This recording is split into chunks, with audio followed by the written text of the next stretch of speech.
Hey, happy Friday, chat. Hope you guys are doing super good today. Happy Friday. Hope you guys are doing well. We are going to kick things off immediately with our first Community Services Engagement Program selection as part of our CRISP 01 solicitation selection process. So CRISP is the Crew Resupply and Integrated Support Program. I have to say, was very impressed by every single one of y'all's submissions. Y'all made it extremely hard for me to select this, where I even contemplated just giving everybody one flight, but then I thought, but that doesn't, I felt like that was kind of a cop-out. So I really tried to be as objective as I possibly could. Like I said, you saw in the Discord channels, I did post the grading criteria, I guess you can call it. Exactly, that's no fun, indeed. So I did go through every single submission, try to get everything together. I normalized the best that I could all of the different scores, and then we are left with three.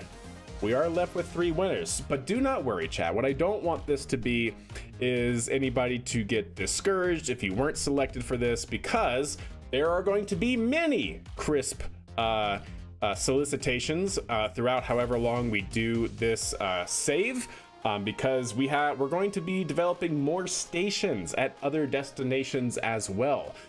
So not only is this particular award only for 2 flights for 3 vehicles, so 6 flights overall. That I don't know how long is going to last us, but it's, probably in another month or so we'll have another one of these. On top of that, I'm actually in the background also working on a Munar resupply contract solicitation as well. There are going to be plenty of opportunities to submit and get your vehicle utilized in our world, our save. This isn't kindergarten, no prizes just for showing up. Indeed, I got off work early. Well, hell yeah, Snackless, happy Friday. So chat, like I said, I was super impressed with every single submission. Y'all are wild. So I think we just go ahead and get into it, and I'm excited for it. I hope you guys are as well, whether you get selected or not, because like I said, oh, that was the other stipulation. Once you win a CRISP selection, you are not eligible to win a subsequent one until we get through or probably like every other one, something like that, depending on how many we end up running and how often people win. So that's another thing. So the winners of this CRISP 01 solicitation will not be eligible for CRISP 02, and then maybe we'll recycle it after that, depending on just how many people get involved. But without any further ado, I'm stoked. This is going to be so fun. Busiest day I've ever had. Boss said go home and rest. Well, hell yes, Snackless. Happy Friday. Cheers to you. Some coffee for me as we start the stream. What about the lunar one? The lunar one will probably go live on Sunday, and I'll give y'all probably like another 2 weeks like I did for this one. Something like that. But anyways, chat, what do you say we get started? Can I submit still? Oh wait, can I still submit even if I don't win? Yeah. So what are you talking about, Arya? Are you talking about the Munar one? Like, say if I win this, can I submit on the next anyway? I mean, sure, I guess, if you really wanted to. You just won't be, you will be immediately rejected by me, so to speak, right? You will be immediately disqualified. But if you wanted to submit, sure, I won't say no to that. Just send him random craft files, yeah, so I open them up and it's just like a massive, expanse spacecraft station. Well, that's if nobody else submits. Well, if nobody else submits, what NASA does is they revise the solicitation and they resubmit, or they just kill that program. So that's what I would do as well. Like I said, the whole reason why I want to do this is try and really emulate the contracting process that commercial companies do, as well as NASA and other government agencies. So if you place out a bid, a request for proposals, an RFP, and nobody responds to that, you would typically, cancel it and then revise and post another solicitation with whatever new requirements or whatever might be required to get people involved, or increase the incentives or what have you, or just all out cancel that program because nobody's interested, right? So that would be kind of how that would run. Just submit an I2 sucks craft file. Wow. And then, guess what? And then I ban you from all future contract solicitations, all of them, because I have the power. Don't forget that. Are you going through each of the individual proposals, or do you have them already picked? So I do already have them picked, but I made a presentation for you guys. I'm going to try to explain everybody. I'm going to show everybody's submissions. And then I'm going to explain my rationale, because I actually made scorecards for all of you with notes and things that I took. So that way, if you wanted to, you could take the craft if you don't get selected and make the little tweaks that I talk about in your evaluation and then resubmit. That was kind of my thinking. Mind going over this contract again? I will certainly do that, yeah. Because if you haven't gone through yet, I might step away for 10 minutes. Yeah, by all means, you can certainly do that. How's your head after the ladder? Yeah. I think the Kerbal is suing for unsafe workplace. Yeah, that's fair. That's totally, I understand that. All right, chat. So let's go ahead and get in it, shall we? So this is the Crew Resupply, an integrated support program. Contract, or I should say RFP, solicitation 01. This is going to be the selection process. We are going to award 3 winners for 2 flights each. That will be basically launching their crew resupply module to this guy right here, the Capstone Station, which is in low Kerbin orbit, roughly 108 kilometers by 112. So it's give or take 110 kilometers circular average, if you will. But the overall contract requirements, as they were stipulated in Discord, even with the amendments included, was this. So, the CRIS module should have at least 6 metric tons of pressurized cargo capacity. That equates to having to carry inside of some sort of structural container 24 experiment storage units. And I'll show a picture of what that specific part is here on the next slide. The CRISP module shall be capable of self-deorbiting, basically meaning that you have to have enough propellant to separate from the station and then get into some sort of suborbital trajectory for reentry. You feel like you've seen this page before? Maybe. Requirement number 3, CRISP module shall dock autonomously to the station. Basically, this is a fancy way of saying that you have to have enough propellant to get to the station, and you have to have RCS controllability to where you can actually maneuver and dock to the station. Awesome branding. Well, thank you. Requirement 4, CRISP module shall fit within the standardized fairing of the Minerva 1 launch vehicle. So I did provide you guys on KerbalX, as well as a little cheat sheet, if you will, giving the Minerva 1 launch vehicle fairing dimensions, and I actually gave you guys the fairing, the actual craft file as well. So of course you have to fit inside of that standardized fairing. The CRISP module shall have sufficient propellant to rendezvous with Capstone Station after drop off to a 100 kilometer by 100 kilometer parking orbit by the Minerva 1 launch vehicle. NASA just waits for the next incoming administration to pull funding. Yeah, that's true, Andrew. Yeah, that could also be another stipulation, but we're not NASA.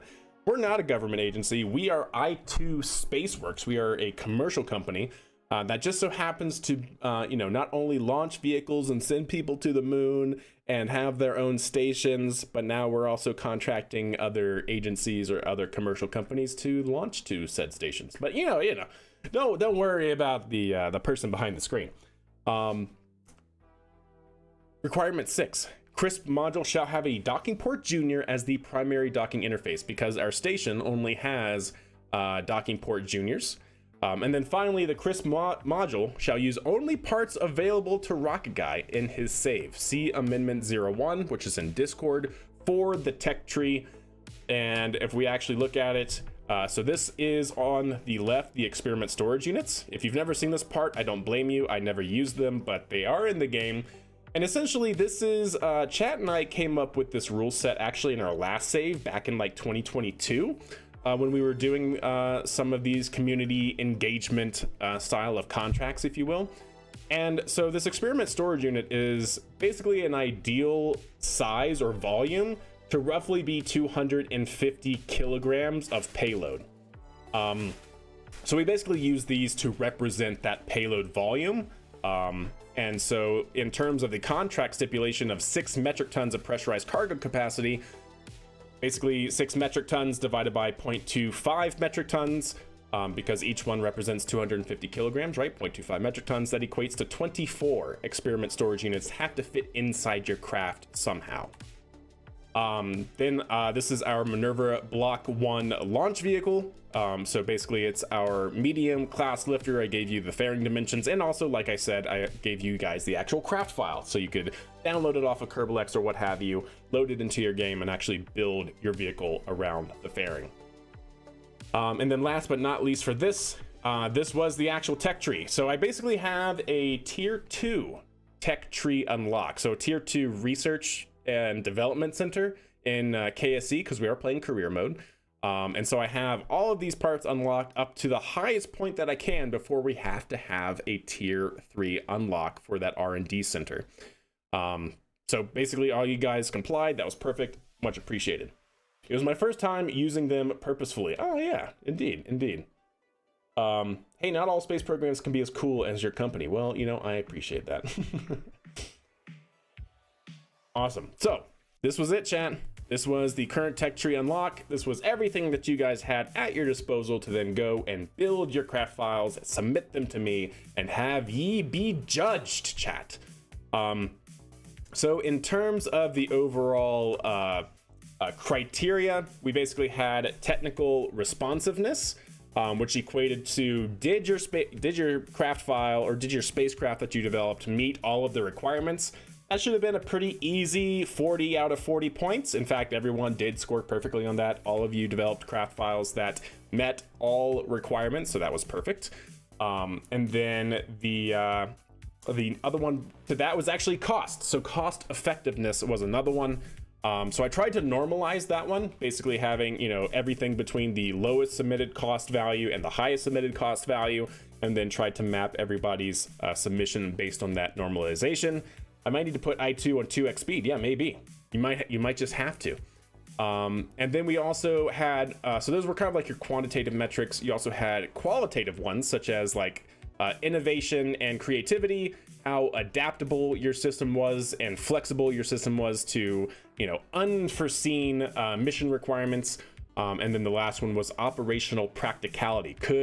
Was your vehicle easy to use by me, essentially, is what that boils down to. To store science for later transmissions while resetting the experiments. Oh, that's cool, Naps. So you can do that on probes without having a Kerbal involved. That's pretty nice. Good deal. And then finally, there were some like miscellaneous points that you could score as well. 1 or 5 points for having visuals and presentations and things like that. Basically documentation for your craft file. And then the last one was, what was your unique selling point? Did you have one? You know, some people developed reusable systems. That was a unique selling point. Some had dual use or like dual docking ports, so we could actually dock to a Science Junior and a normal docking port. So those are some of the unique selling points that I scored as well. Okay, chat, let's get into the scoring, shall we? First up, we have the crisp payload submissions by Aurora Technologies. This is RJ the Noob in chat. This is his submission. So why choose? So this is actually the presentation that RJ sent to me. So if you guys want to take notes on how you can score high on the documentation, take notes from RJ. So why choose Aurora Technologies? It is an aerospace company founded in 2021 by RJ Kerman, with the goal of creating groundbreaking and reliable systems designed to further extend Kerbmanity's research into the Solar System. Actually, isn't it the Kerbal System? But anyways, since our founding, we have placed flags and footprints on the moon, built the space transportation system, and developed first stage rockets with return to launch site capability. The pretty good lore behind RJ's commercial space entity. So his submission was SCUDS, or the Simple Cargo Unit Delivery System. Not only did it have fold-out solar arrays, it had relay antennas, four basically multi-engine out capable monoprop engines. They used the 600. Actually, I think it was a little bit less. It ended up being, right, RJ? With what you had, this ended up being like 400 meters per second of delta V for docking operations. And uses monoprop fuel for everything for simplicity. So that's actually no notification. Oh, did I turn it off? I think I may have turned it off. Sorry about that, Captain Failure. But you're not too far into the stream. Only 16 minutes or so. I turned that off because we were having difficulty setting it up yesterday. That is my bad. Let me go ahead and turn that on. Enable, activate. There we go. That should be fixed now. So yeah, definitely a pretty good design off the get-go. Would probably be around 600 with less cargo. Hey, that's no worries, no worries. Okay, so that's SCUDS. The crisp contract requirements he reposted here, which is why you said you've seen that before. And then further SCUDS information able to fit inside Minerva 1. That's a requirement. Able to sit on an unmodified launch mount, has space for 30 experimental storage units, 6 more than required. So that was definitely a unique selling point. I actually think the final number was 33, if I'm not mistaken, RJ, is that right?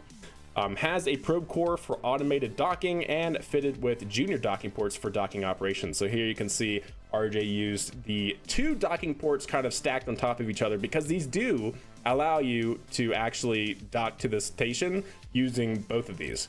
So if your station had a normal docking port and a docking port junior, you could actually work with both of them in this configuration, which is pretty cool. Which is actually pretty cool. Yeah, you're able to fit 33, yeah. Let's blame Twitter. Must be their fault anyways. Yeah, it must be. You only have... I thought I could have sworn that the craft file you sent me had both of them.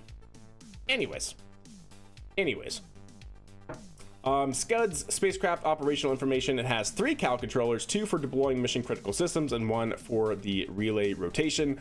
Requires action groups for RCS lockout, and light deployment is not set by the CAL. He has basically 3 light systems here, all on gimbals and actuators, so you could actually have them all pointing dynamically as you go in for docking. Yeah, that's like, yeah, indeed. But anyways, so that was RJ's SCUDS wrap up. Believes that the SCUDS spacecraft is the best choice for your overall station resupply needs. With over 3 years of spacecraft engineering and manufacturing, we hope you will choose Aurora Technologies as your crisp contract partner. And there you can see a pretty good looking SLS style of lifter in the background. All right, chat. So that is RJ's design here. So I'll leave it up to you, chat. After everybody's presentation that I have in this overall document, I do have everyone's individual scorecards. Do you guys want to go ahead and go through each individual scorecard right after the person's presentation, or leave it all the way to the very end and just do the overview? I don't mind either way. Don't mind it either way. Whatever chat wants. All at the end, so just doing the overview and not the individual scorecards. Because like I have individual scorecards for everybody, right? Where it's only you on that scorecard. And then at the very end, I have basically just the numbers all tallied up in rows for everybody. So just the overview. All right, then we will do that. Boop, boop. Keep the suspense going. Yeah, good. Cool. All right, so next up, we have the ARTV-1, or the Automated Resupply Transport Vessel. This was provided by Dwarfman. So, pretty overall good-looking spacecraft. Definitely smell the ATV, indeed. So this vehicle had overall capacity for the 24 storage containers. It was actually had really significant delta V margins of 638, and believe it or not, that was not even the submission that had the most Delta V capabilities on orbit. Let me see. I'm looking at my cheat sheet over here to the side. Overall launch cost of this vehicle was basically right in the middle of everybody's submission, around 36,000 Kerbucks. And its mass was just under 11 metric tons. So Dwarfman really put together a pretty fantastic submission, a very sleek, clean design, balanced RCS. Like literally, if you look at the RCS, he has them basically right smack dab in the middle of the COM as well, which is pretty significant. Should make docking very easy. Overall, the automated resupply transport vessel was a solid submission no matter what. Where's Dwarf at? I don't know, but he's not here, so we keep going. But anyways, yeah, definitely a very clean looking craft. Was very impressed by the capabilities. So next up, oops, I'm in the wrong one. There we go. Next one is from Mad Chad. Mad Chad, I'll be straight with everyone here, chat. Mad Chad found a loophole in my requirements and actually submitted 2. So I will make sure to fix that error going forward and require 1 and no more than 1 submission from each viewer who wants to submit. So yeah, Mad Chad did submit 2. But this one he called the Mighty Ascent, the dirty cheater, exactly. Mighty Ascent Exporter, also known as Max. This thing is a chonker, but albeit, chat, it fit inside the Minerva fairing. 42 science containers, maxing out at just under the required maximum lift capacity of Minerva at 15.893 metric tons. Absolute chonker. And with that, 337 meters per second of Delta V in orbit, fully expendable pressurized cargo space. So yeah, really definitely, I think, was he? Yeah, so he was the heaviest submission by far. Well, I say by far, it wasn't actually by far. RJ, yours was only 0.5 metric tons lighter than his submission, but you know, definitely a chonker. Both of y'all's were chonkers, but he was the chonkiest. How about that? We'll say that that Mad Chad's Max was the chonkiest submission by far. So that was Mad Chad's first submission. We have another one here. This one I really digged as well. This was a fully reusable crew resupply vessel, space plane with foldable wings that he called the Aero Logistics Researcher. This was 8.5 metric tons, very, very slim, able to carry the 24 science containers.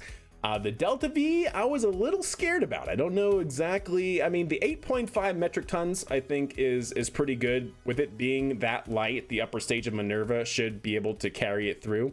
But I will say that was a point of contention for me, was that the Delta V was pretty slim on the margins, because you have to understand wherever you get dropped off in orbit, you have to be able to get to the station, and then you also have to be able to deorbit, and deorbit burns can be upwards of 200 meters per second themselves. They don't have to be that much depending on exactly where you start your burn and how prolonged of a reentry profile you do, but they can be anywhere between like 100 and 200 meters per second. But yeah, a very, very slick design. Really digged. He was actually the only one to submit a fully reusable vehicle design, and definitely scored high for that capability. But yeah, so that is Mad Chad's the ALR, or the Aero Logistics Researcher. Did not account for that. I just assumed payload would be dropped off. Yeah, indeed, right? Indeed. Alrighty then. So that's ALR. Pretty good looking vehicle altogether. Next we have Snacklesses, or as you might know it, Arson. Arson, or the Aeronautics Research and Space Organization. That is Snackless Kerbal's submission. A very compact, very versatile design, and we'll go through what the versatility actually looked like for this vehicle. He has unpressurized cargo space, which did score high on the adaptability and flexibility. Yeah, excellent graphic by all means, definitely.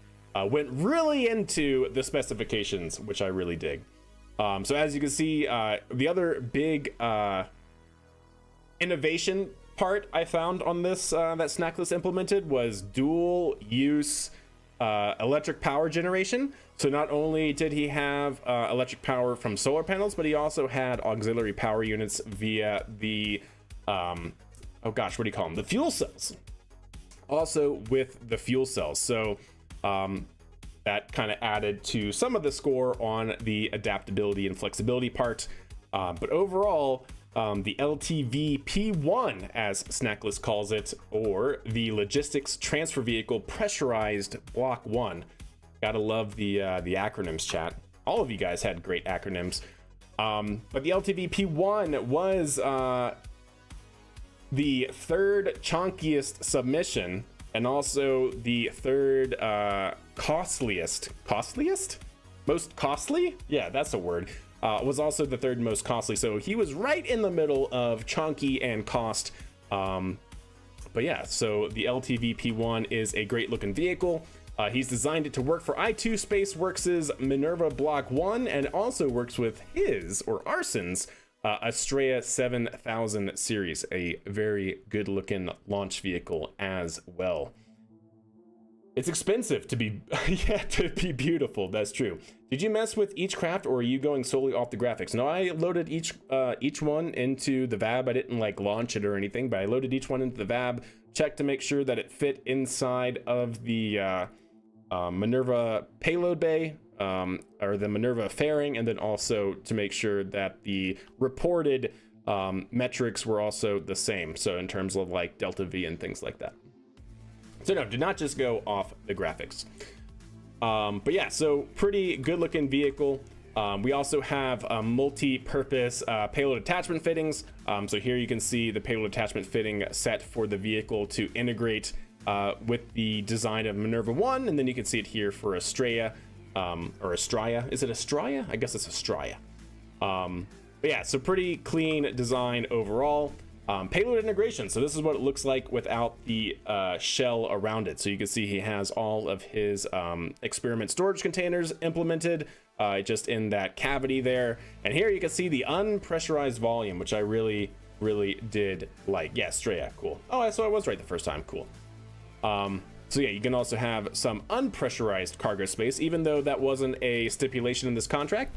Does go to the adaptability and flexibility metric or evaluation score.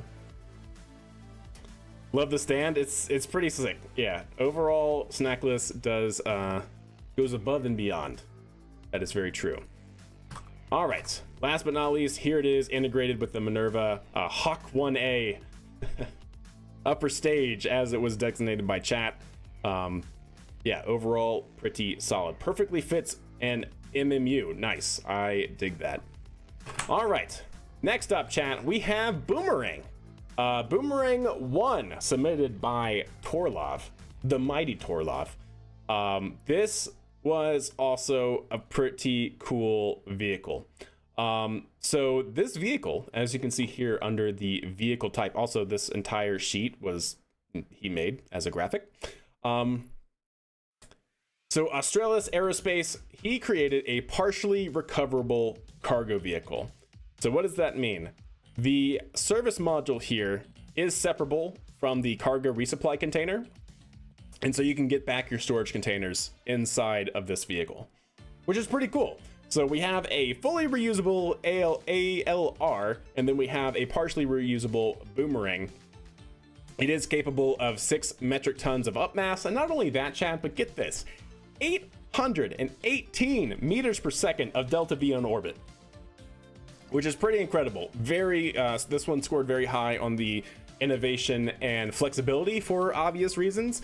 Partially reusable, and then also the amount of delta V this had. I mean, we could put it into low Kerbin orbit and basically get it to the moon on some kind of trajectory. So that's a cool capsule shape. Indeed it is. Yeah, super high delta V. So also the launch cost is 35,000 Kerbucks. If I remember correctly, this was in the lower end of all submitted cost structures. So not only was it a partially reusable system, but it's also a fairly inexpensive partially reusable system. So really enjoyed seeing this vehicle in its submission as well. All right, chat, so we're nearing the end of it here.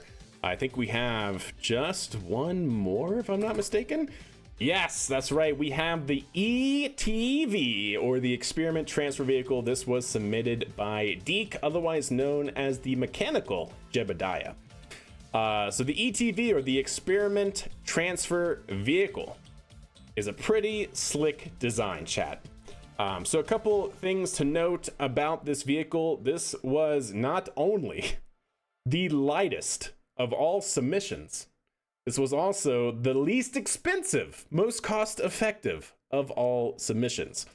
So this one did score highest on that normalized scale for cost-effectiveness metric.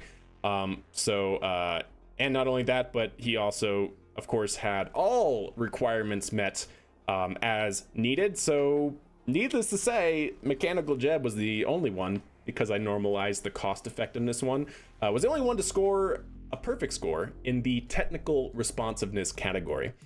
But yeah, so all in all, pretty fantastic. It is an expendable cargo vehicle. It is capable of 24 experiment storage containers, and no, it is not recoverable, and he's proud of it. Okay, chat? He is proud of it. Did you add the baffles in the fairing later? Don't remember when you showed me. Oh, you're talking about the ridges there? Yeah, indeed. That's a pretty slick design. Am I ever glad I didn't submit anything? I'd be so embarrassed to see anything I make next to me. No, Andrew, that's the opposite effect of what I want. It is the opposite effect. Come on now. Everyone has a place here. Anything can be chosen, no matter the looks. The form is not nearly as important as some of people might, say otherwise. It's the function, and that's why the evaluation metrics are there. Okay, in the evaluation metrics, as I mentioned earlier, there's nothing about form. Okay, nothing. I'm just waiting for the rest of the tree to get unlocked. Joe, I understand. Yeah, it's rough out here. Okay, having to spend accumulate and then spend 16.9 million Kerbucks just to be able to start unlocking the last tier. Yeah. The best form is no form. Yeah, something like that. Sounds like something Elon Kerman would say. My plane just landed. I missed my review, I suppose. You did miss your review. But don't worry, it is going to be on YouTube. It'll be in Twitch VODs, all that jazz. That form is very important to us. Hey, I'm not going to dock that. But anyways, so that's the ETV. Here is a pretty great schematic of everything. You can see how everything is packed inside of the pressurized volume here. Has a good little bit of Delta V, a little bit more than the ALR, but also lighter than the ALR. So I will note, just like the ALR from Mad Chad, how did I cheat? You didn't cheat, Mad Chad. You just found a loophole that I didn't take into account. So really, it's on me.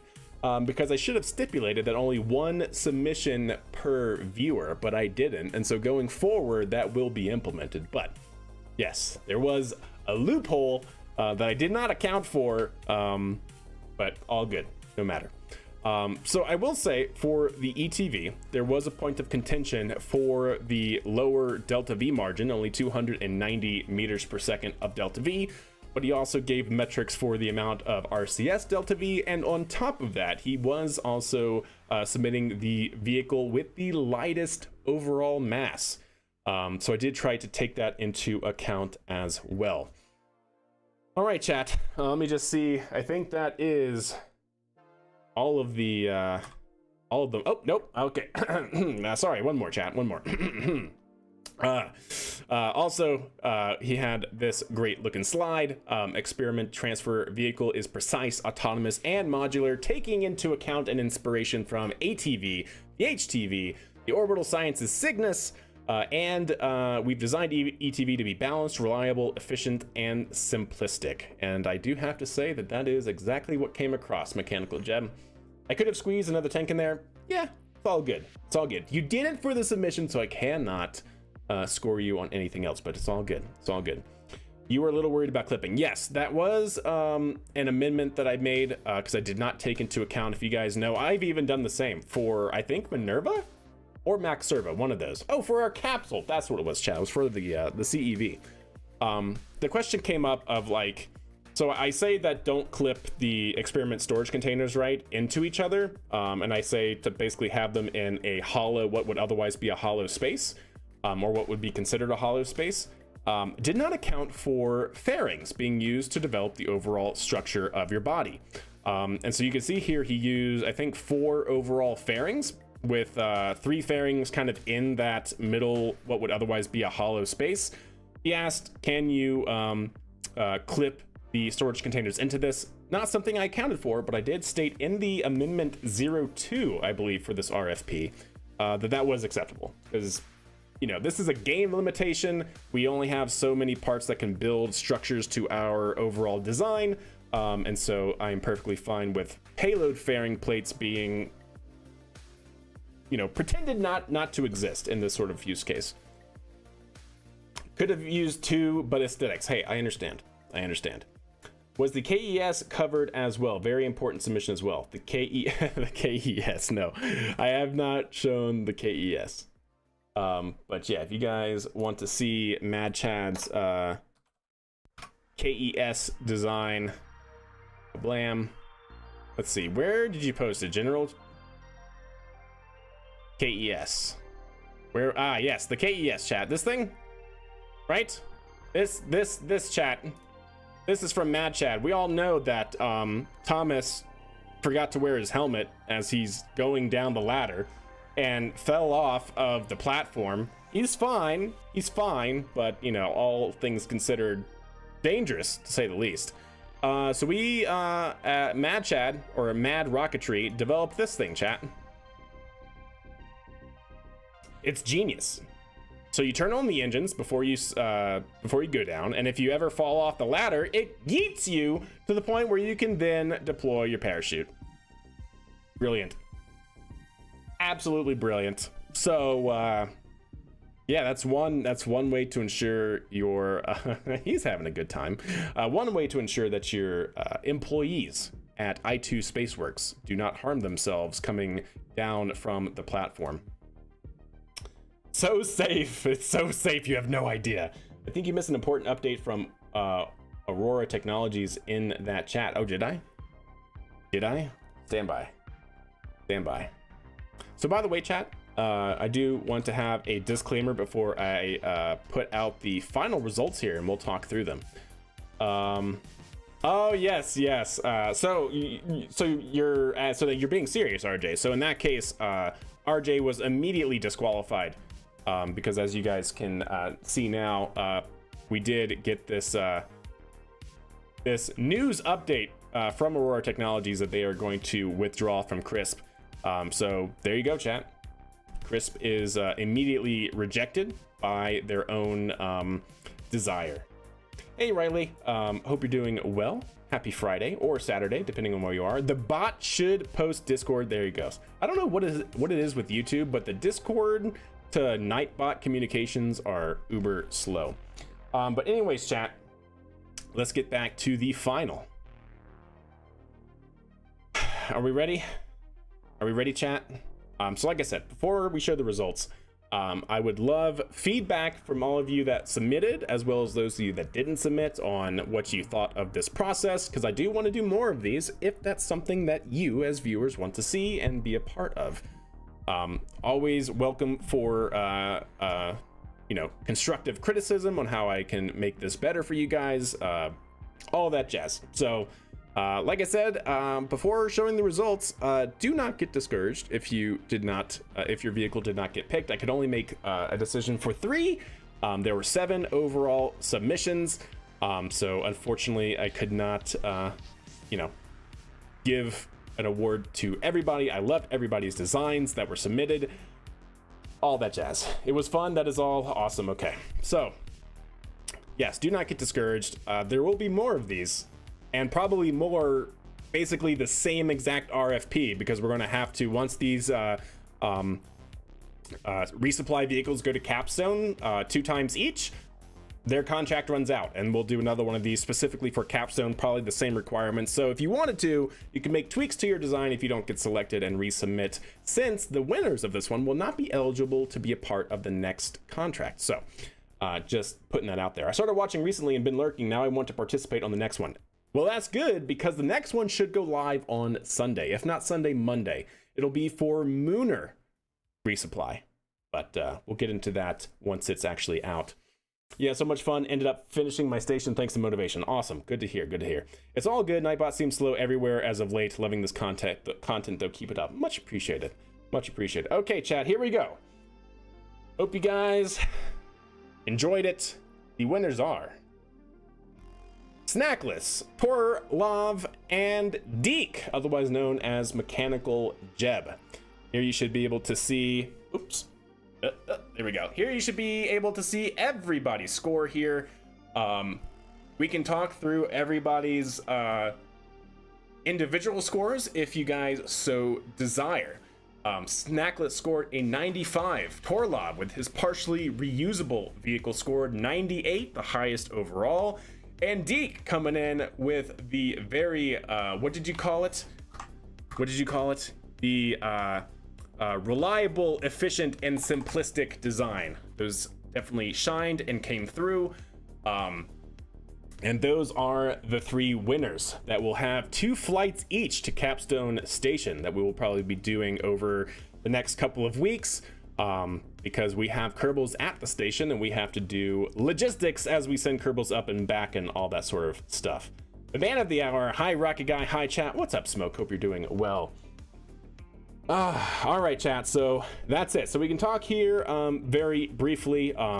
RJ, absolutely loved your design. The only thing I think that was a major point of contention were you were the second heaviest vehicle with one of the lowest margins, with one of the lowest on orbit delta V margins. So even though you had a lot of adaptability and flexibility in terms of the added payload mass, having Minerva being just on the edge of being able to get your system into orbit and then having a fairly low delta V margin was the only point of contention for that. Otherwise, really, really solid vehicle all around. Dwarfman scored very high on the operational practicality, basically very easy to use vehicle.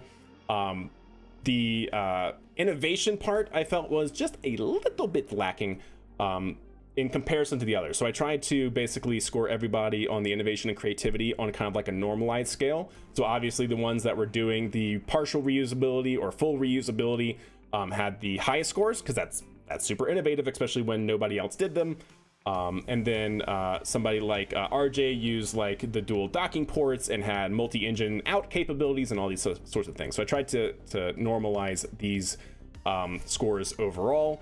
The adaptability and flexibility part was all about how much delta V did you have on orbit and what other sort of things could you do. So for instance, Snackless scored high for this one because you had the unpressurized cargo space, which was a unique selling point as well. But overall, that was the sort of run of it. Like I said, every single person that submitted filled every single requirement. At least, you know, I didn't fly anybody's, but I looked at them in the VAB, made sure the delta V numbers checked out, made sure you had the science modules and things like that were required. I thought you would choose to fly with whatever payload capacity you felt you needed, but I understand. Yep, understood. But anyways, chat, hope you guys enjoyed that. We will probably fly the first one tonight if time permits us. But that was the first crisp RFP evaluation. So again, the winners were Deke, otherwise known as Mechanical Jeb, with this vehicle right here, the ETV, or the Experiment Transfer Vehicle. We also have Torlav with the Boomerang, the partially reusable vehicle. And then last but not least, we had Snackless with this vehicle right here, the LTV P1, or the Logistics Transfer Vehicle Pressurized Block 1. Those are 3 winners. And like I said, the next contract in this sort of community engagement, what I call, I guess, the Community Services Engagement Program, or CSEP. That should go live either Sunday or Monday. To give you guys a little bit of a head start on the domain, it will be for Munar missions. Basically, we need a platform that can land on the surface of the moon with some unknown payload amount. Don't worry, the payload amount will be given in the contract or in the requirements. But yeah, be able to get payload down, and that's going to be the big one coming Sunday and or Monday. I think the resubmitting rule should be designated for each contract. Like each station resupply should be one and lunar station is another. Oh yeah, RJ, that 100%. Yeah, when I said this is like, if you win this, the CRISP, that will be one subset of contracts. The Munar one is a different subset of, it's not called CRISP. So yeah, the actual domains, if you will, are separate. So if you won CRISP, you're welcome to submit to the Munar one, but you're not welcome to submit to the next CRISP solicitation, which will probably be in like 3-4 weeks, depending on how fast we can launch. So yeah, don't worry. Plenty of engagement still allowed for those that even won this one. All right, chat. But that was that.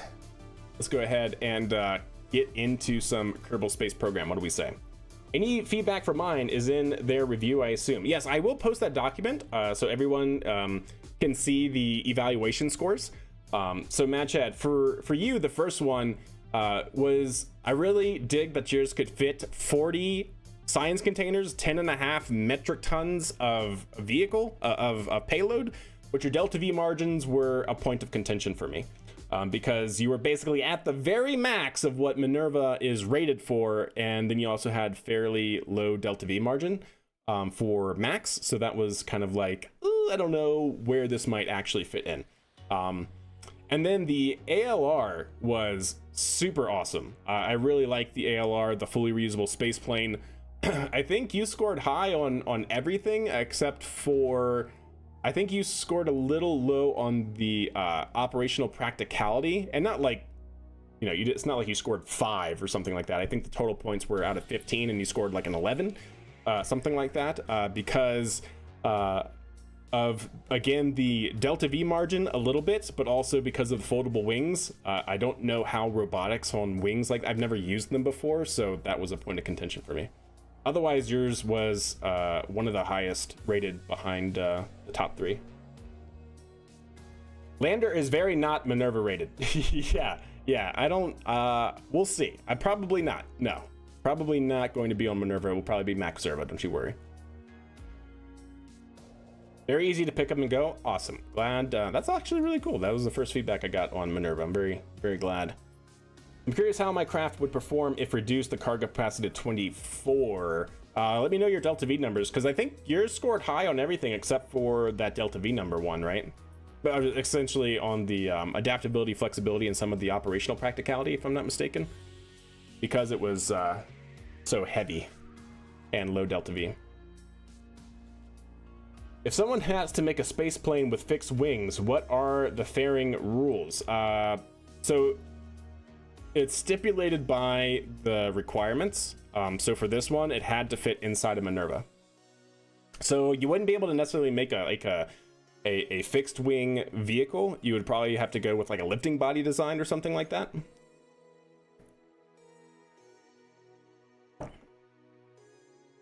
You have it loaded, don't you? What? Oh, you know what? I do. Yeah, we can go check it out. Yeah, I do have everyone's in the game here. So yours was scuds, right? Scuds. Vacuum, there we go. So 388. Gotcha. All right, so 388. And if we got rid of, if we went to 24, right? So 24 from 33. So if we got rid of 9 and then multiply that by 0.25, that's gonna be 2.25 metric tons less.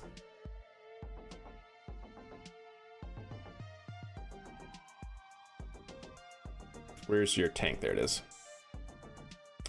So then we need that. to be from 15.834, so we're looking for roughly 13.58.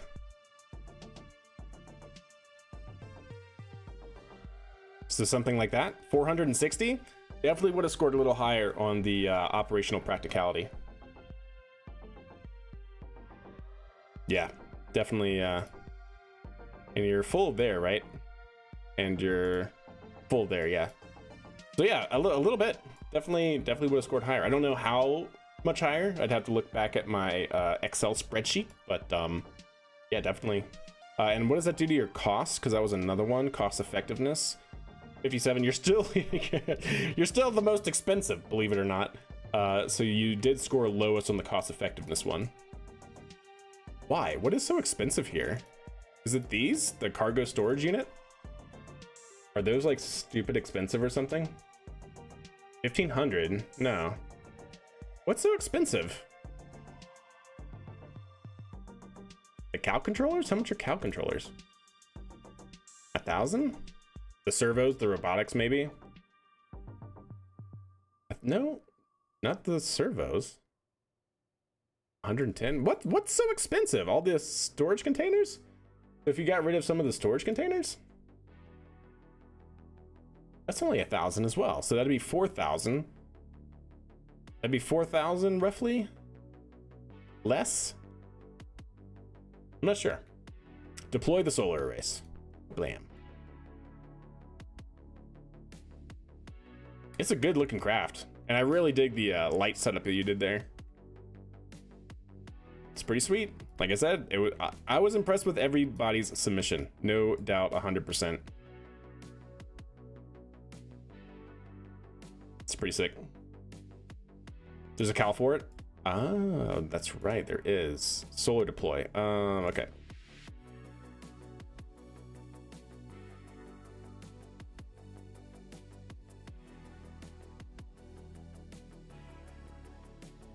Bum, bum.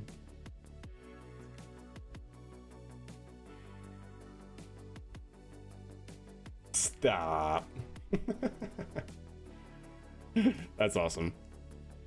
But yeah, really good designs all around. I have a feeling this lander I'm working on would not fare well with the price bit. It all depends, honestly. Maybe not. Maybe not. It's very tricky to add more Delta V to max since it's already 2/3 cargo and riding that Minerva mass limit. I know, it's true. Yeah, you would have to trade payload for propellant. Is that a second stage, or is that supposed to launch from sea level? What we just saw? That's this was RJ's submission to the contract that I put out. You talking about this? So the contract was essentially for commercial resupply, basically what Dragon does for SpaceX and what Cygnus does for Northrop Grumman. I submitted a request for proposals to viewers to basically build a vehicle in KSP and submit them to me, and I graded them and selected the top 3 for this first contract. So this was RJ's submission. So this is meant to go from low Kerbin orbit to station in low Kerbin orbit, or reusable. That's right, Andrew, or reusable. How do you define recoverable? I mean, anything I stick a parachute on is recoverable. If it has a heat shield, can survive entry, and is recoverable, yes. Now, to put that into perspective, chat, just because you might be able to put like a parachute on a docking port and separate the docking port, that's not reusable. Okay, like I can use my intuition with your designs to be like, nah, that's not actually recoverable, or you know, or reusable. But for example, if we look at Boomerang up here, now you see this vehicle design submitted is partially reusable. And this entire back end here separates. That's a partially reusable vehicle, 100%. Like that, you get all of your science containers back. It has a heat shield and it has parachutes, like that for sure. Like, you know. Deeks design.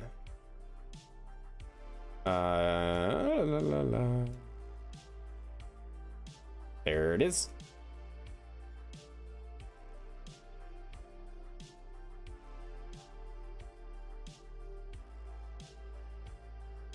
Alrighty.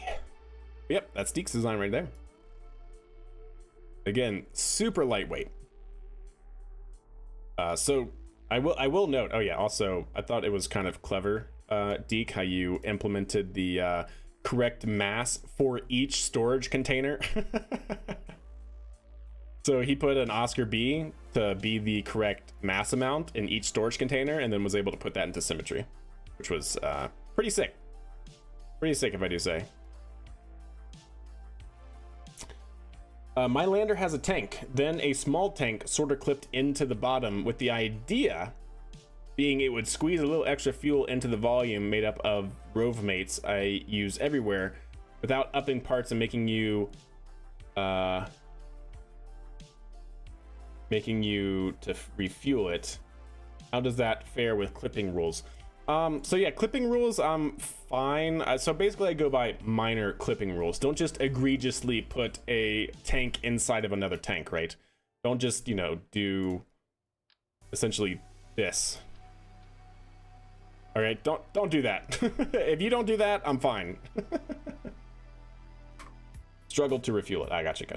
Making you struggle to refuel it. How does that fare clip? Yeah, just don't do this. That's, I think, pretty much how far my clipping rules go. Don't do that. The only real clipping rules I have, like stringent ones, is if we look at Deke's design, right? For the storage containers, they should not be clipping, right? Because they account for the actual payload volume that should be fitting inside your vehicle. And so I stipulate in the contract requirements, right, that only the black rims should be allowed to clip, leaving the like the white box itself unclipped largely. The tiny craft, it is a tiny craft. But anyways, chat, let's go ahead and see what we got going on. We have contracts to do, we have another Munar mission to do, we now have crisp missions to do, all that jazz. You had a stroke typing. Well, I hope you're okay. So we just sent crew up on the last stream to our capstone station, which seems pretty good. Okay, no, that's fine. That looks good. Let me go ahead and open our, where is it? I2 mission log. There we go. All right. So we just finished sending the next expedition up to Capstone Station, and that was a complete success. Capstone Station is now up there until we want 68 days at least, or through resupplies they can stay longer. And guess what, chat? We have a whole bunch of resupply modules, so that's really good. What contracts do we have available? Let's actually look at them in mission control.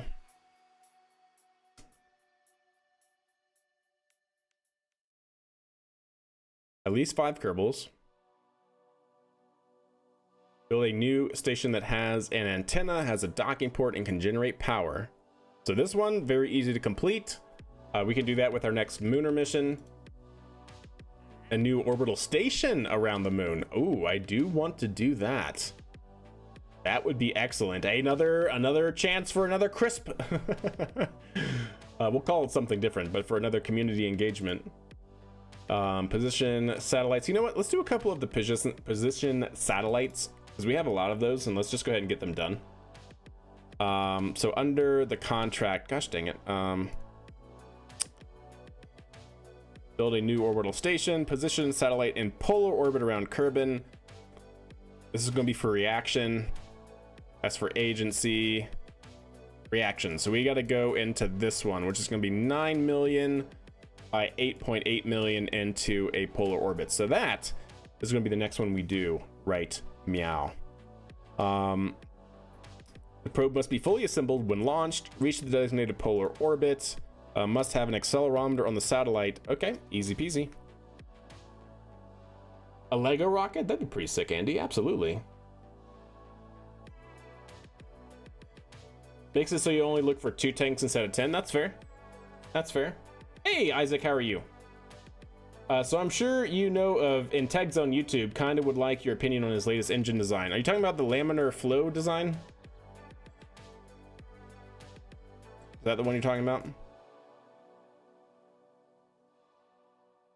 Oh my god, so many parts, chat. There we go. And keep going, just get rid of all that debris. That should be close enough to, I think that's 16 kilometers from KSC if I remember correctly, so that's close enough per our rules. Are your hard mode rules available somewhere? They most certainly are. Blam. If the bot wants to respond? Hello, bot? Nope, no bot? Bot no wants to respond? Okay, stand by.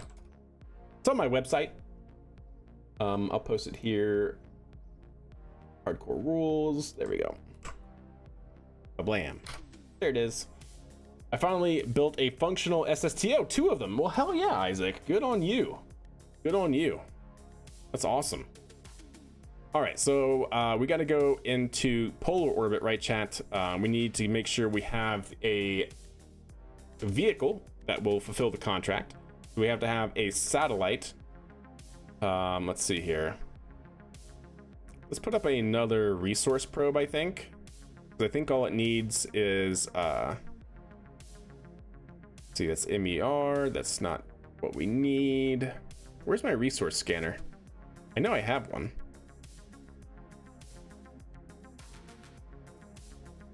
Do I really not? Do I really not have a resource scanner here? I swear I do. I know I do.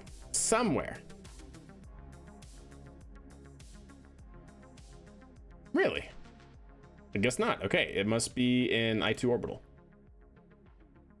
I do know I have one. Just where is the question, chat? MMUs. Have all of that jazz. Where the heck would it have been? We built one in this save, I'm pretty sure. Well, if we have to make another one, I guess we'll just make another one. I could have sworn we had one just already good to go. Build one, it's a great experience, no doubt. SSTOs are quite good. Quite good experience for sure. All right. That's the mirror. You know what? Let's use the kick stage. Yeah, I think that's what we're gonna do. We're gonna use the kick stage, the MPU, the multi-purpose loaded up. We're missing a grip strip. Actually, do I already have? No, I don't. Okay. Go ahead and load that in. We're missing a grip strip here, right there. There we go. Don't need that. And don't need that. We're just going to use this as the body for our resource surveyor. I think that's pretty good. You know what? We don't probably even need those, honestly. Find some smaller ones here. Some non-retractable ones, probably. That's 3x2. Yeah, the 1x6 would probably be best. Yeah, that's a little bit too big. A little too big. We'll go with this. But where to place it is the question.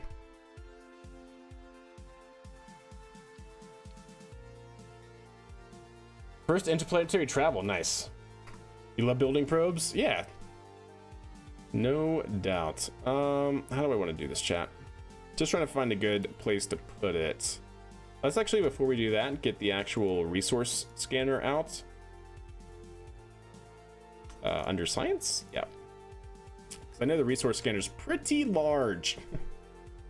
We should be able to gizmo it in some, like that. Deploy. Yep, that all looks fine.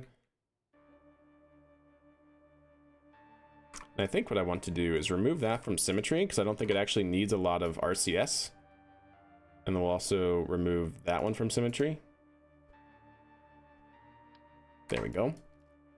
And then we should be able to put this little guy right here in 2x symmetry in mirror mode, ideally.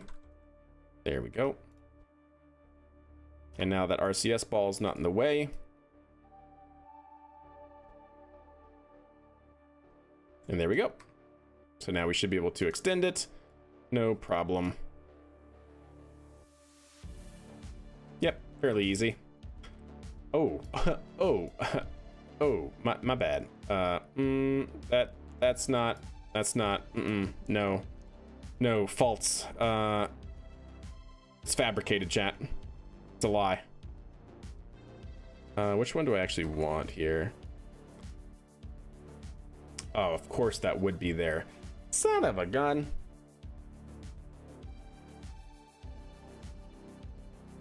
All right, stand by, chat.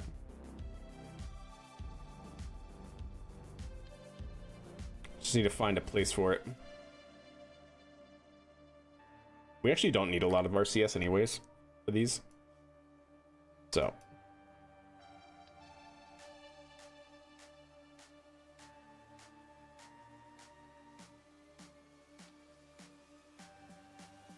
Wait.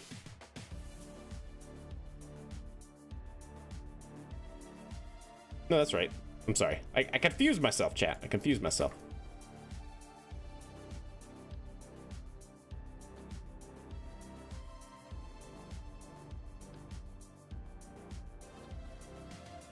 Yes, there you go.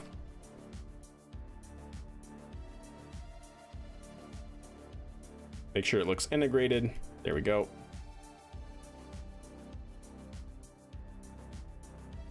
Yep, okay, that should be good. It's not going to touch anything. Awesome. Okay, well, that was easy.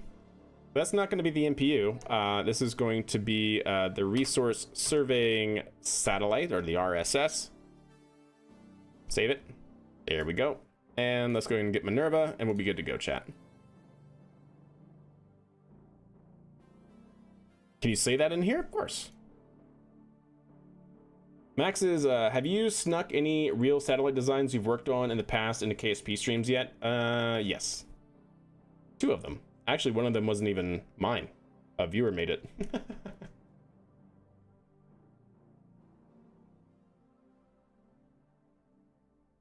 All right.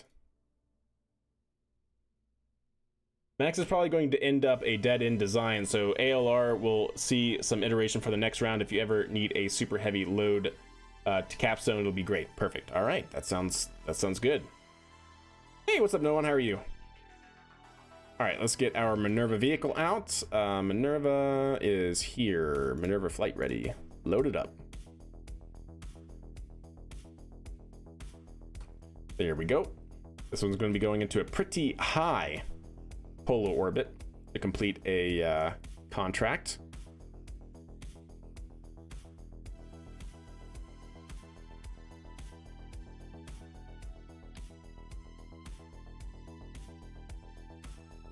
Okay. Seems good.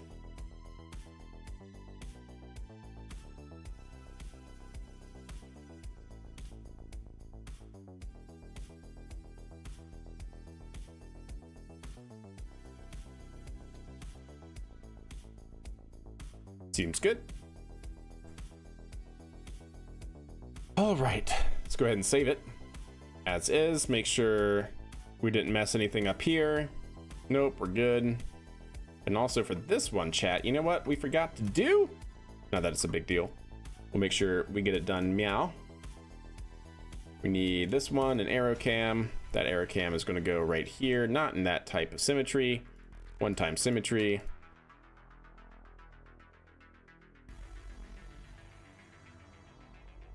Just below the red there. And gizmo it in a little. Nope, not that much. You know what? Let's just not even. Yep, that seems good. And then we'll take it over here. Off to the side.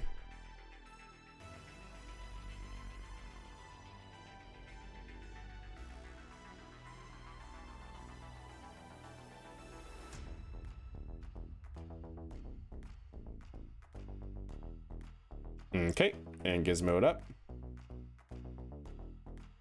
So we'll have one there, a little bit offset from each other. Is this modded KSP? Yes, I do have a couple of mods, not too many though, but I do use some mods. You can see the list right there. No part mods except for the cameras that I'm using just to get a more realistic view, but pretty much everything else I don't use any other part mods than just these cameras. All right, let's do a wide angle.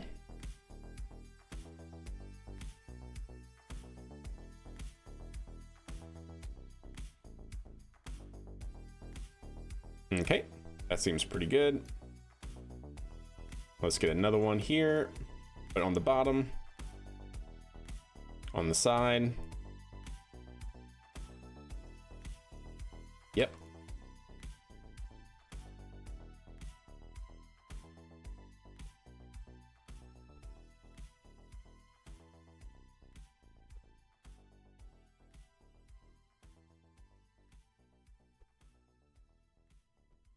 Something like that, chat.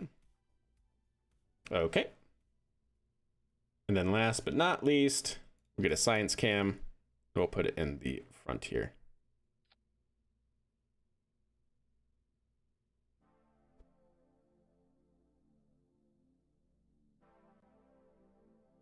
There we go. I think that should be fine. We'll make sure to angle it a little bit. There we go. Hey, what's up, Dylan? How are you? Yep, having a pretty good Friday. No complaints here.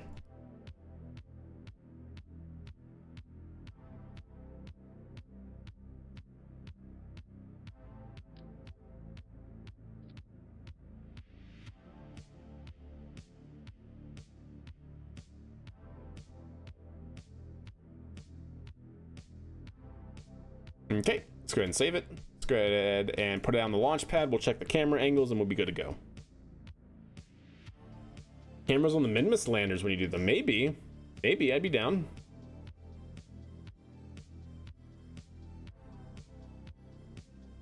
Who needs part mods when you can do it with record-breaking parts? Exactly. Just we use a lot of parts here. Many of parts, as you can see by our pad design. All right, let's see what we got. So it's upside down. Of course it is, chat. Let's just go ahead and check all of the other ones. Ah, nice. That's a forward-looking cam in the payload fairing. That is looking... Oh, nice. That's the wide-angle camera looking down the inner stage. Here it is looking up. I can actually gizmo that in a little bit more as well. Yeah. Gizmo this one down, like, towards the engine bell a little bit. That looks good. That looks good. That's a docking port, docking port. Okay, cool. Just checking that out. Oh, nice, Isaac. Marching bend. Heck yeah. Is it laggy with all the parts? It certainly can be. Absolutely. But this one is only 341 parts, so not this one, but our other one, which is like 800 parts. Yeah, that one's laggy. that one could be a little bit laggy. I'll admit. Let's do something like that, I think, yeah? Maybe even slightly more? No, let's just do that right there, 10 degrees.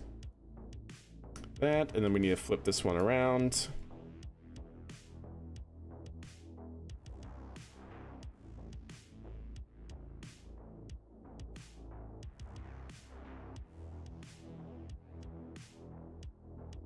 There we go. Save it. Everything else looked pretty good, if I do say so.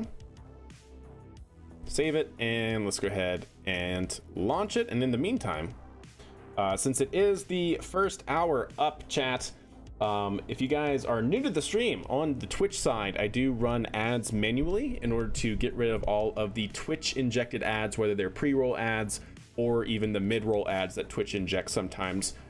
So don't worry, not going to be launching. You're not going to miss anything. The stream will essentially be on pause as I just get the flight log set up ahead of this launch.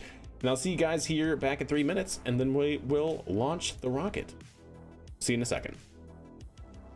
That is on the Twitch side. 3 minutes. Okay, so we're just going to set up our mission log here. That's the expedition. We don't want that. We do want this one. We're going to have to time warp though. This is going to be Minerva 21. It's going to be, do I have an RSS up already? Munar Surveyor. No, it's an ASM. Okay, we'll call it an ASM then. ASM 6. Oh no, that's not the right one. Okay. So no. Not there, at least. Do I have something down? Kerbal Resource Scanner Sat 2. So this is KRSS2. Do I have another one? No? Cool. All right, so KRSS. KRSS.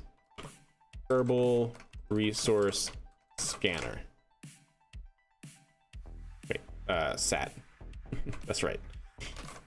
There we go. So KRSS, this is going to be KRSS3 as a payload.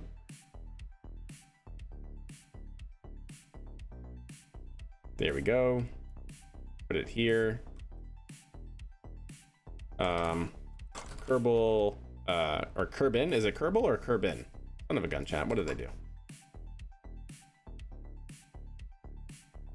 It is Kerbal. I think I meant to call it Kerbin. Because it's not a Kerbal scanning sat. We're not searching for Kerbals as a resource. We're searching Kerbin for resources. There we go. All right. So that's going to be the Kerbin resource scanner sat. And this is going to be KRSS-3. It should be pretty close. Let's go up. Find next. This is going to be 1.05 metric tons. Let's actually, before I do any of that, cancel. Let me actually go ahead and revert. I need to get some of these metrics here for that. My little laptop would have a meltdown if it tried to launch Maxerva. Yeah, I understand. I understand. Mine would as well. All right, so a few things I want to test here, chat, is how heavy is this payload? So this whole thing starting at 124. So it's like 1.68 metric tons, roughly.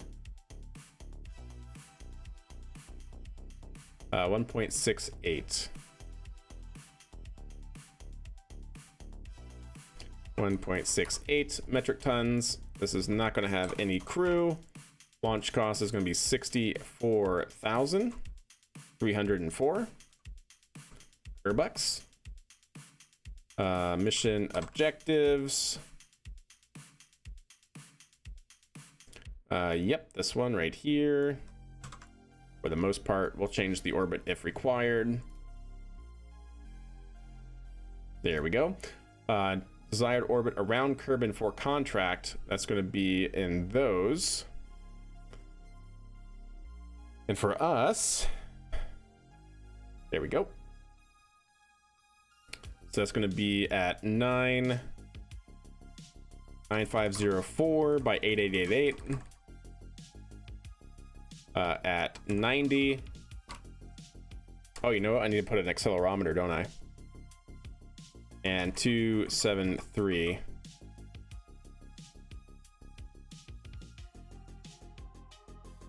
Okay. Very nice. Couple things I want to do here is add a small flag.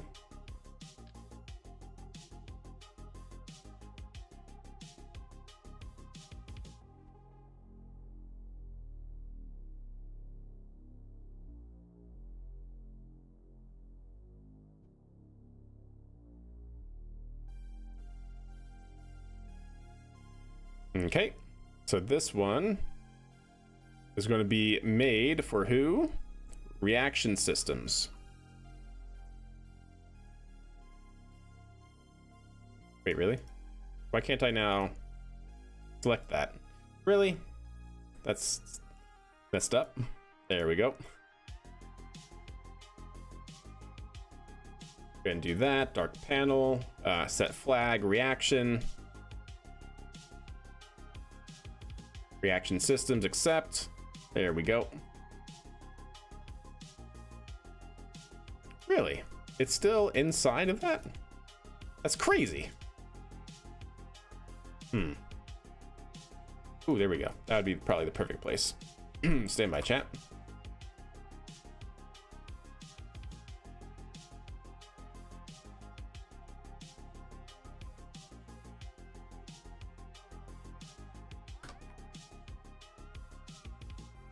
There we go. Nice. I need to do that, and then we also need an IMU. What does that look like?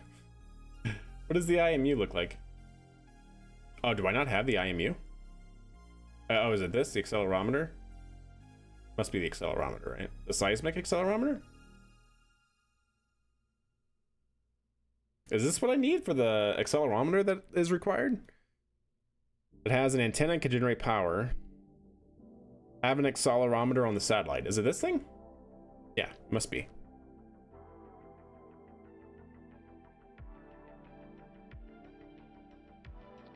There we go. Cool. Will the Munar delivery be on Minerva or Maxerva? I'm thinking I'm going to actually have it be on both. It will be preferred on Minerva, but Maxerva will be allowed as well. And how I'm going to do that is basically in the cost effectiveness score, is if you get Minerva, or if you use Minerva versus the other. Oh, I didn't realize that that one doesn't actually fit there.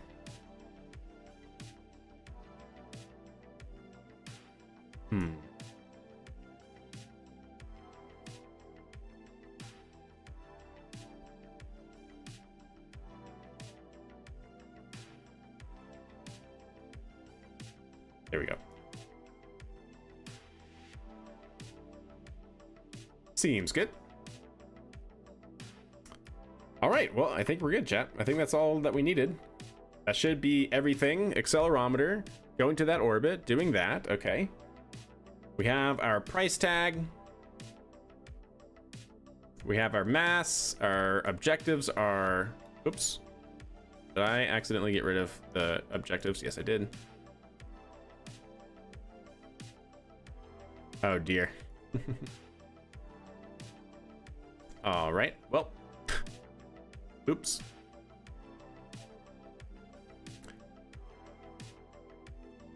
So essentially, it should be the same as this one. Yeah. There we go.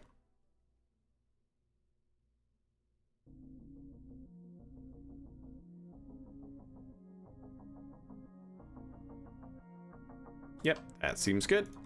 Okay. Maybe place the solar above the rest of the ring.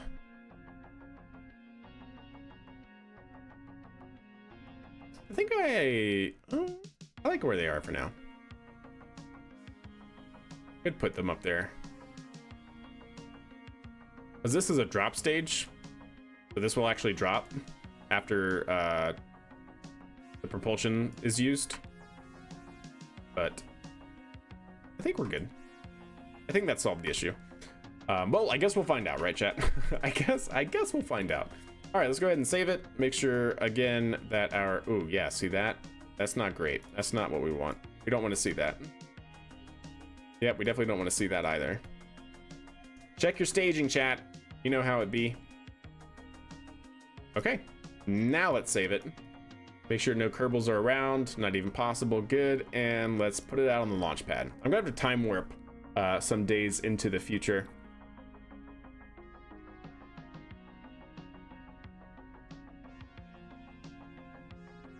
Between cargo and propellants, indeed. Don't worry, like, you won't be penalized for using Maxerva. Or would you? I guess that's technically as a penalization, but it's not going to be like a lot, right? It's not going to be a lot. And it's also going to be normalized, right? So if like nobody submits anything to be used with Minerva, then you're not going to be penalized at all. It's going to be normalized based off of everyone's submissions. That will be taken into account. Because like realistically, the Minerva launch vehicle, I don't know, it should be able to get some, yeah, I don't know. It's definitely going to be a balance. That's why I say you can use both. But now you want to do 2 submissions. Nope. I know. Isn't that a stickler? Trust me. It gets me every time when you have to submit to NASA or the DoD, because they are always like one submission, even though like your solution could literally have, you know, 10 different ways it can be applied to this one RFP. That's how it is. And it's how it is. Okay, chat. So how many days into the future do we need to time warp? 173. We launched a day ago, so it needs to be 12 days. 12 days into the future per our rule set. So at 185 should be good.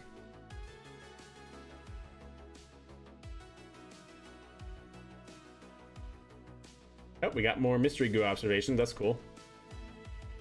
And shut down. Hey, what's up, Rayson? How are you? But my loophole has been closed permanently. Okay, let's see what we're going to do here. Let's get that. I need my VS code because we launched this with Python, the power of snakes, chat. Up there it is. Okay. Boop. Very nice, very nice. So max server, we do not want. We don't want it. No, we do not want it. We want Minerva. But Minerva is going to need to change the payload.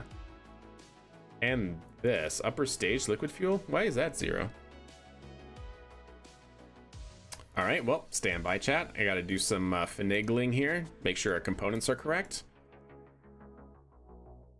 So it's gonna be 28. Wait, is that right? No, that's not right. That's not right at all. Yeah, this guy up here is what I want.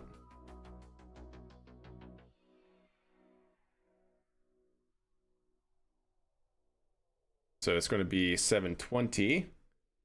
Oops, wrong one. All right, so 720 plus, let's see, do I have another one? Nope, not there. As far as I am aware. So no, that's the only one there. Okay, 720 plus 2 times 24.3. Gosh dang it, I keep doing that. Plus 2 times 24.3. So that should all be upper stage. Yep, it's only the 2 of them. That looks fine. And now for the payload. The payload is going to have 27.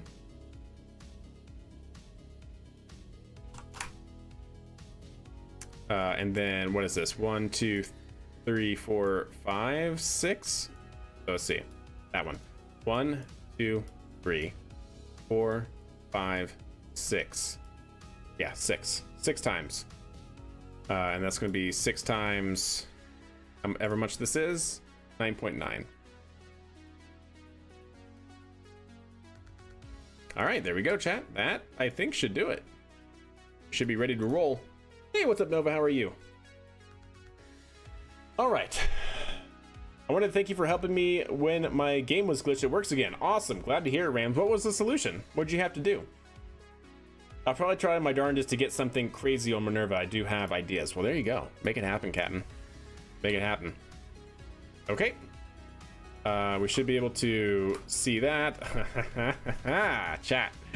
Yes, we have engine ignition cams. Forward facing, interstage, down facing. Awesome. Very good. So let's make it happen. And we're going to take you. We're going to load this up. Minerva 1. Control. We are go for launch. Range is green. Can I get a go, no go from chat? Are we go for launch? At the first launch of your MLV. Nice. Nice. Just got done streaming day 2 of mission mode. Hell yeah. Lag sequences go. Range is green. We are go across the board. Vehicle is entering internal power. Auto sequence start.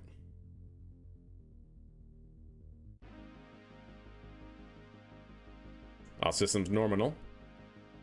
Flight computers responding. T-minus 7, 6, 5, 4, 3, 2. Single engine start. Outboard engine start.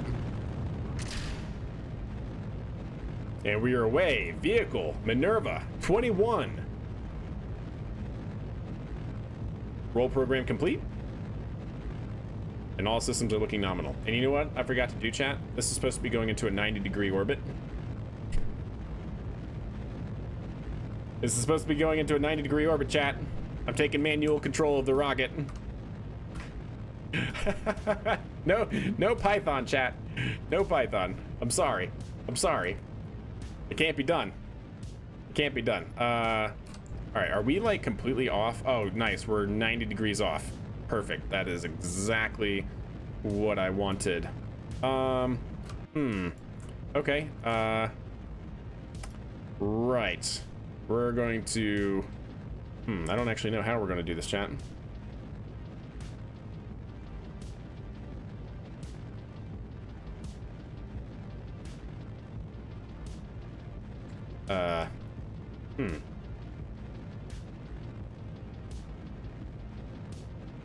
Yeah, I don't actually know how this is going to work.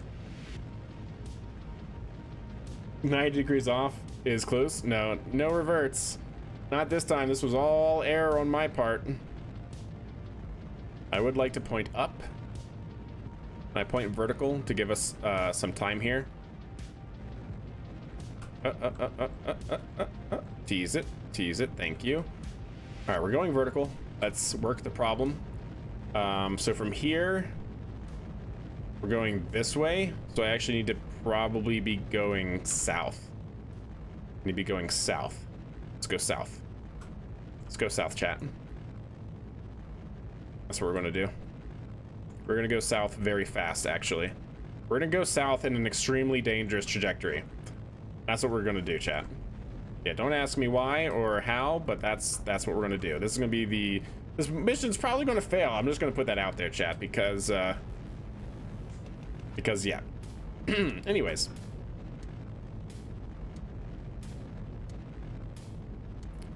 We needed kind of like all of the delta V that we could possibly get out of this thing, and now with a 90-degree offset, I have no idea. Okay, there we go. Well, actually, stand by. Is that better for us to get that way? I guess it is. All right, good fairing deployment. So how are we looking?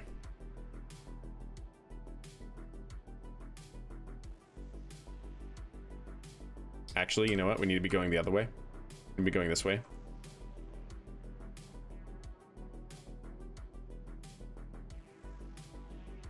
All right. Because I need our trajectory to be pointing a little bit more this way. Well, actually, you know what? We'll just go perfectly polar, and then we'll just figure out the inclination change afterwards. I don't allow a revert, yeah. How high is the orbit? 9 million meters by 8 million meters. So 9,000 kilometers. It's fine. Yeah, it's totally fine. We do have a lot of delta V, at least so it's showing. We're not using any delta V here, but yeah, I don't think those numbers are actually correct. Why do I feel like these numbers aren't correct? Maybe that's our total delta V, and if that's our total delta V, then we're definitely fine. Maybe that is our total. Maybe that is just the upper stage. If that's the case, then we're totally fine, chat. But still not ideal. Still definitely not ideal. We have a 93-degree inclination change. Awesome.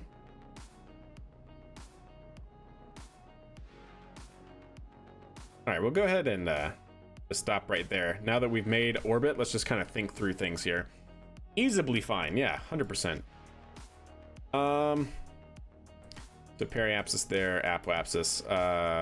Oh, we haven't even achieved orbit yet. But anyways, just testing this out here. Add a maneuver. Gosh, this is going to be so screwed up.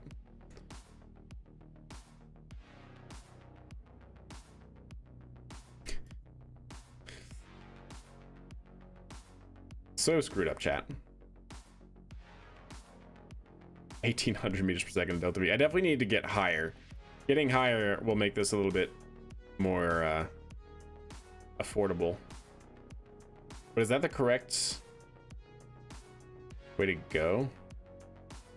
Oh, it doesn't tell me, does it? Okay. But I definitely need to get into a higher orbit.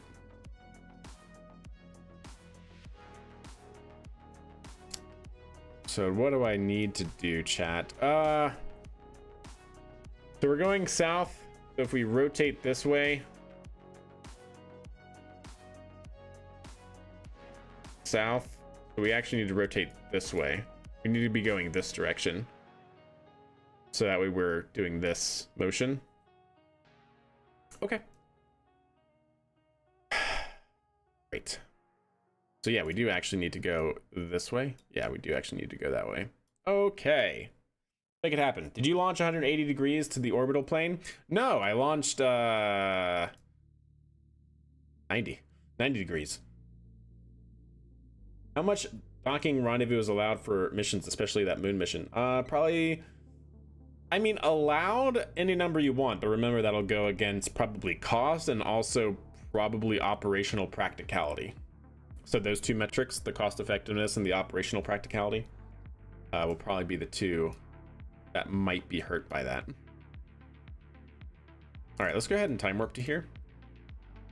And I'm just gonna go prograde and just try and get, actually, you know what? Let's just get into a circular orbit. Let's just get into a stable orbit and let's just figure out what we gotta do, chat. We just gotta figure it out. Of course, I go the wrong direction.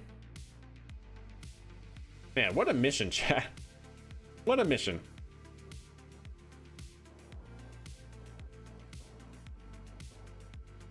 I can. Yeah, it's fine.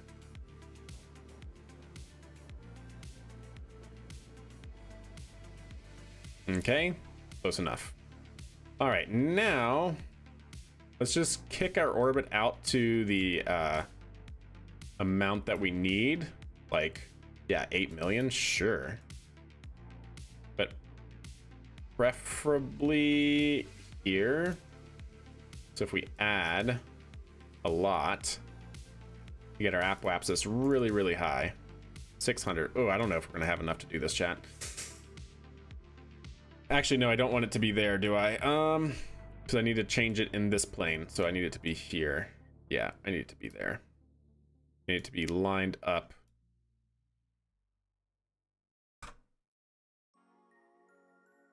With that.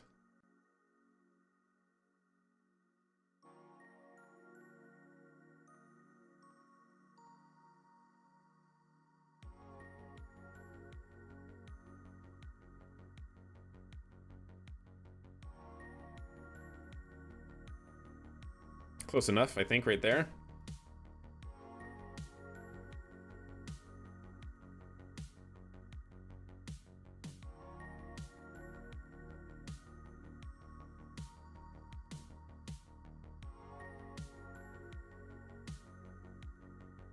Yeah. Something like that, just to get the altitude correct. Okay. How did you change the color of the trajectories, like the pink and blue ones? Oh, these are from contracts. Victor, if you take a contract to place something in a particular orbit, I believe the stock game shows you what the contracts stipulate. So these are contract orbits. They're not like the orbits of any of my spacecraft.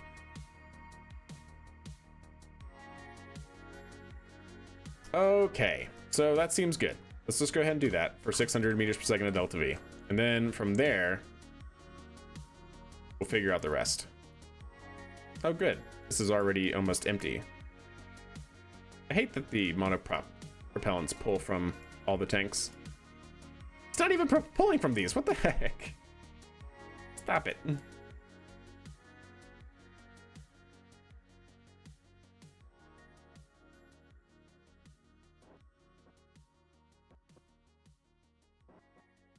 There we go. Yep, my pleasure, my pleasure. I blame Thomas for this. Yeah, I agree. Just join the stream. What's going on? We're trying to do a contract to put a satellite into a polar orbit, a specific polar orbit. And when I launched because we use Python, I forgot to change the target inclination. So we were going equatorial for like the first, I don't know, 30 seconds of flight. So then I had to take manual control, but even still, because we launched way off of our actual launch window, yeah, it didn't, yeah, we're 90 degrees. As you can see, we're almost 90 degrees offset from where we want to be. So that was on me, chat. That was my bad. That was my bad. All right, that seems good. That's going to be a 26-second burn coming up here. Go ahead and time warp. Got plenty of electrical charge.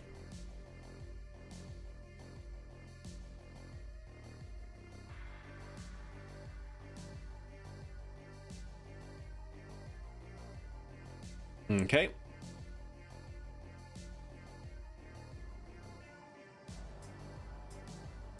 Well, let's see what this does for us. So if you guys don't know, a inclination change becomes more efficient the higher your orbit is, the higher altitude your apoapsis is.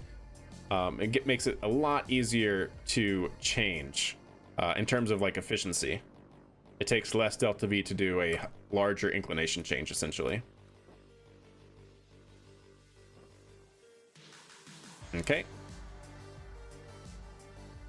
I do want to clean that up a little bit. I want it to be a little bit more exact if possible. The more efficient, that is right. You're going a slower velocity, so it takes less velocity to change your inclination, or like takes less energy because your kinetic energy is lowest.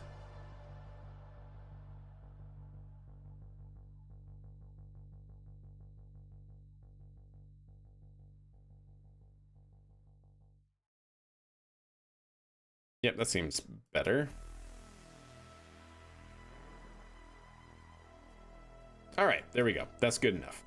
So now if we do our inclination change up here, how much is it going to cost? Because remember, it was like 2,300 just to get like a 20-degree inclination change done earlier. So now if we do it, and we need to go this way, and we are currently going, which way? Currently going that way. We need to go this way. There's 540, and we almost did it. So from 2,200 down to 646. Not bad. If that is indeed correct. I do want to make sure we're going the right direction. So it's got to go like this. And we're going like this. Actually, I think I did do it wrong. But because if we're going down this way, it needs to go down this way, so I need to turn it this direction.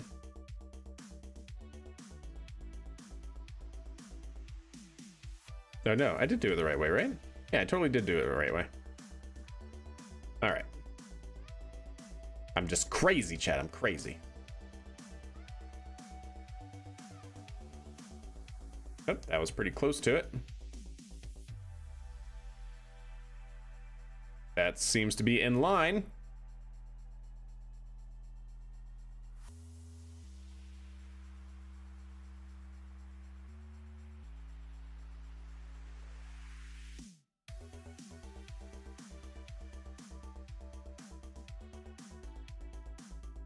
That's got to be close enough, right?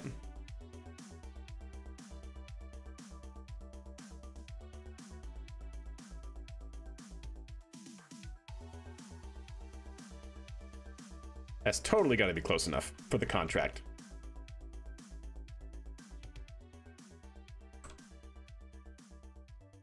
I just hope I'm doing it the right direction. I just hope I'm doing it the right direction, chat. Always learning stuff watching these, indeed, right? Yep. So we took it from 2,300 or whatever it was just to get like 20 degrees inclination change to 654 for 90 degrees, 93 degrees inclination change, just by going a lot higher orbital altitude. I'm pretty sure I'm doing it right. I did it this way, and so we're trying to then rotate clockwise. So yeah, I think I did it right. We'll see. The node is going to point to the right, if that means anything. I think that's correct. I think it's fine. We'll see.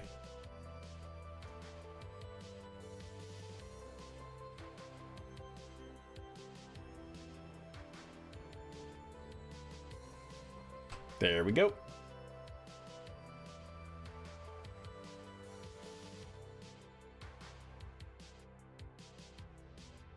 All right. So I hope I have enough electrical charge. I think I should, but you know.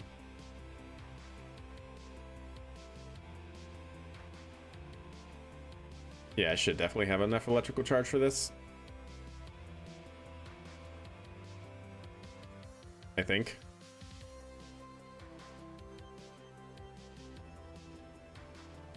Oh my god, I don't know if I do actually. I actually am gonna have to deploy a solar array. Son of a gun, chat. I was really hoping I wouldn't have to.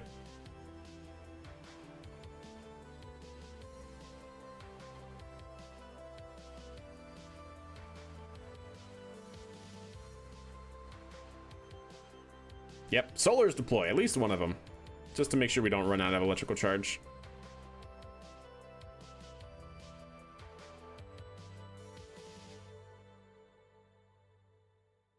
Yep, there we go. All right. Well, we're really high in orbit, chat. If that is anything, that means anything.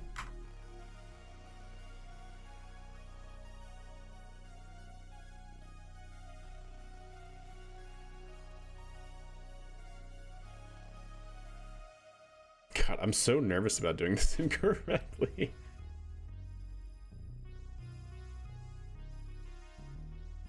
I don't know why my mind, I think I'm just really tired because my mind cannot wrap my head around the spatial reasoning right now, chat. So we're going this way, clockwise. Right? That's clockwise. In reality, we want it to be this way clockwise. So from clockwise to clockwise.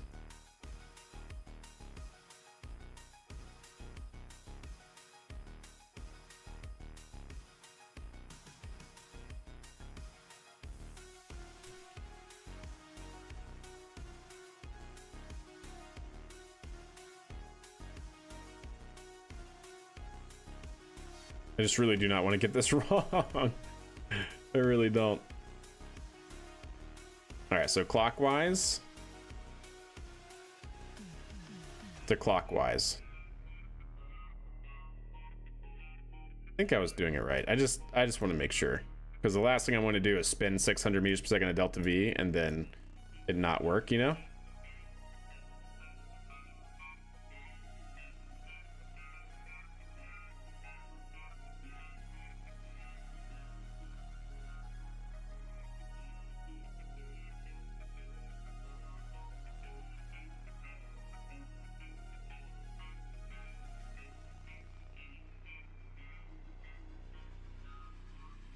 There we go.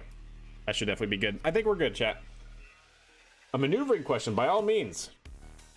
Like 85% sure. See, that's me as well. I'm like 85% sure, but 85 is not 100. And my mind is just not working at the moment tonight. It's been a long day. All right. All right, chat. Let's see. 12 minutes coming up here. Let's go ahead and time warp. Should get stopped at 3 minutes. What are the target and anti-target nodes for when maneuvering? So target means that is the vector that points you at your target, and then anti-target is is basically the vector that's pointing away from your target. So you use it for like doing rendezvous, proximity operations, and docking. So RPOD, like when you're really, really close to like say a space station. You know what? We can take a second to pause here. And get our old trusty paint here. Flashbang, chat. I'm sorry, avert your eyes. I'm sorry, virtualized chat, flashbang. There we go. So for instance, right, if you look at your nav ball, and you have it set up here to target, and if this is your horizon or whatever, let's call this, you know, facing down. So you're basically pointing with the vertical horizon. If you see your target vector here, that is the vector that is actually aligned with you pointing to the actual space station, right? So how you would use this is if you have some sort of spacecraft right here, and then you have some sort of space station here with like a docking port. This is your docking port, right? That you want to dock to, and you're controlling it from here. This is telling you that if your velocity vector is here, that you need to then thrust this way to move that velocity vector to then align with your target vector. So this will tell you, you can use it to make sure that your velocity vector is aligned with your target vector. Does that make sense?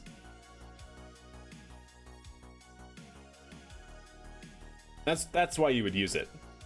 That's why you would use your target and or anti-target nodes. Because there's also, like, when you're doing rendezvous and proximity operations, you've probably seen me do it. I will aim actually retrograde. I will aim anti-target, so that way I can fire my engines and basically stop to make my target velocity 0 meters per second when we're near the station. What about when you're trying to go to another planet? Do you need to use it, or should you be fine with just prograde and retrograde? I have never used it for that, because you should be able to use the maneuver nodes themselves to basically get your close encounter. I don't think I've ever really used them for setting up maneuvers to capture to like a celestial body or something, or to get an intercept. I've never used them anyways. Not saying you couldn't, but you're at such a far distance there that actually aiming at your target celestial body doesn't really do anything, right? Because, you know, let's say in that example, right, if you wanted to use your target node to try and set up a intercept for like the moon, right? Simplest kind of use case. If you have Kerbin here and you have the moon here, if you're in your orbit, right, you're in your orbit going this way, and you're right here, your target node, your target vector, right, is this. Burning in this direction is not going, it's going to take so much delta V to get there, right? Because you would literally have to essentially negate your orbital velocity to then turn your velocity to go that way. So the same thing is true if you're talking about going from Kerbin to, say, Duna. Like, just aiming at Duna is not how you get a intercept, right? Or it's not the most efficient way to get an intercept. If you make a warp drive, then you can do that, but yeah. So I hope that makes sense, right? So aiming to your target just to burn, to like make an intercept with the moon or any celestial body from whatever, is very inefficient. I would not do that. Unless you have a warp drive, like I said.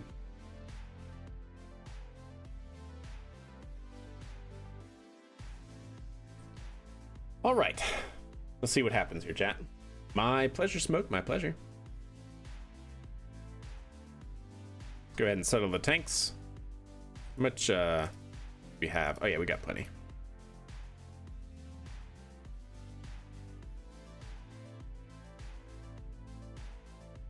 Yep, a Hohmann transfer, that is right. If you wanted to go a little bit deeper, you can look at different orbital maneuvers. A Hohmann transfer is the most efficient.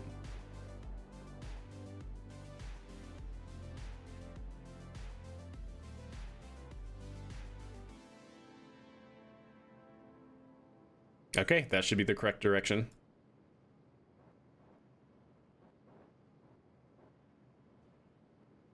We're doing a 93-degree inclination change, by the way, chat. 93. Oh, hey, look at that, and we completed our contract. Easy mode. All right, well, we didn't even have to use that then. We didn't even have to use any of propellant. Awesome. Well, that's good, I guess. Did we complete the contract? Yes, we did. Yes, we did. You never doubted it for a second. Indeed, indeed. But yeah, if you're talking about like the most efficient way to do that, it's called a, oh goodness, Homan. 2 N's, right? Homan transfer. The Homan transfer, if you're unfamiliar with it, essentially is a 2-burn solution. So let's say you wanted to rendezvous with like a space station or something here, and this is Kerbin, and you're starting off in this orbit. You want to burn 2 burns, 1 burn going prograde in this direction with the orbital velocity of your current orbit, to then put you on a what's known as a transfer ellipse or a transfer orbit. And then once you get to your altitude, you then burn retrograde to then be able, then you burn prograde, right? Retrograde is if you wanted to lower your orbit. Prograde again to then get you into your circular orbit, your desired final orbit. Same thing is true going in the reverse direction. If you start off in a higher orbit, and you want to rendezvous with something down here, right? Then you would basically do a burn here, but retrograde, in order to get on a transfer ellipse that has its altitude at the altitude of your desired orbit. And then once you get here, you then burn retrograde again to then put you on that final circular orbit. So Homan transfer is a 2-burn solution. It's optimal. It's the most efficient. Well, at least it can be the most efficient. It isn't actually always the most efficient, which is kind of funny enough, but for most orbits it is. Or for most transfers it is.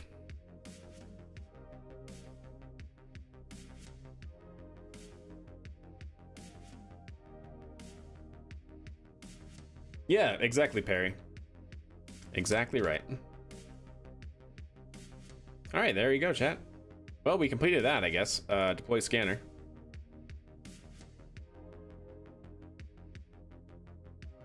You must be in a stable orbit between 60 and 1500. Really? I mean, I didn't think you could be this high, but I also didn't think you had to be within only 1500. But hey, whatever.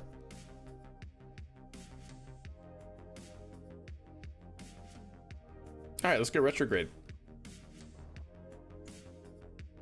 And let's see if we can't deorbit this. 314 meters per second. I like to think we could, especially with a little bit of monoprop help. But I guess we'll see.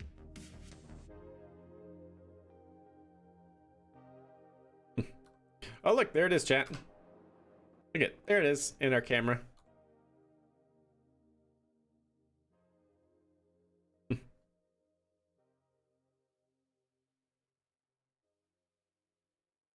Anywho, let's just go ahead and try and return here. Uh-oh.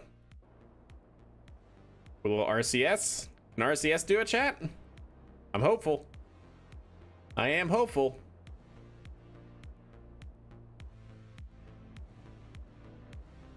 I don't know. I don't know if we have enough, chat. Yep, the satellite is ours. That's true. You know, I should have used the RCS first. Get a little bit more extra delta V. 400, we're not gonna make it, chat. It's gonna stay here forever. It's gonna stay here forever. Debris. Adding to the debris problem. Ah, well. Such is life sometimes, chat.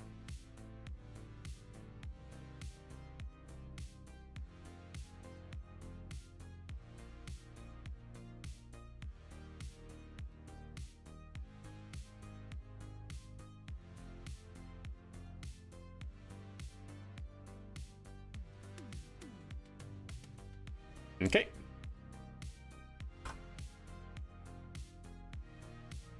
Let's go back over. Wait. Did I not change the vessel type? Accept. Thank you.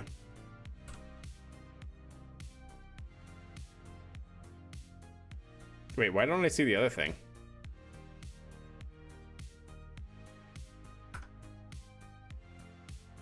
Huh? Why don't I see the other vehicle that we just separated with? Oh, I know why, because I'm silly. That's why. That's why. That's going to be stuff in space? Yeah, indeed. Now, I had my hotkey for getting rid of all other vehicles in the map. See? Oh, hello. That's a rocket body as well.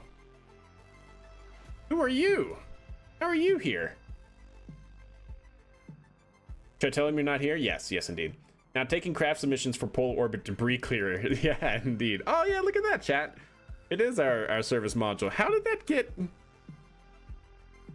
on a hyperbolic orbit? How did that get here? Interesting. Well, that's cool.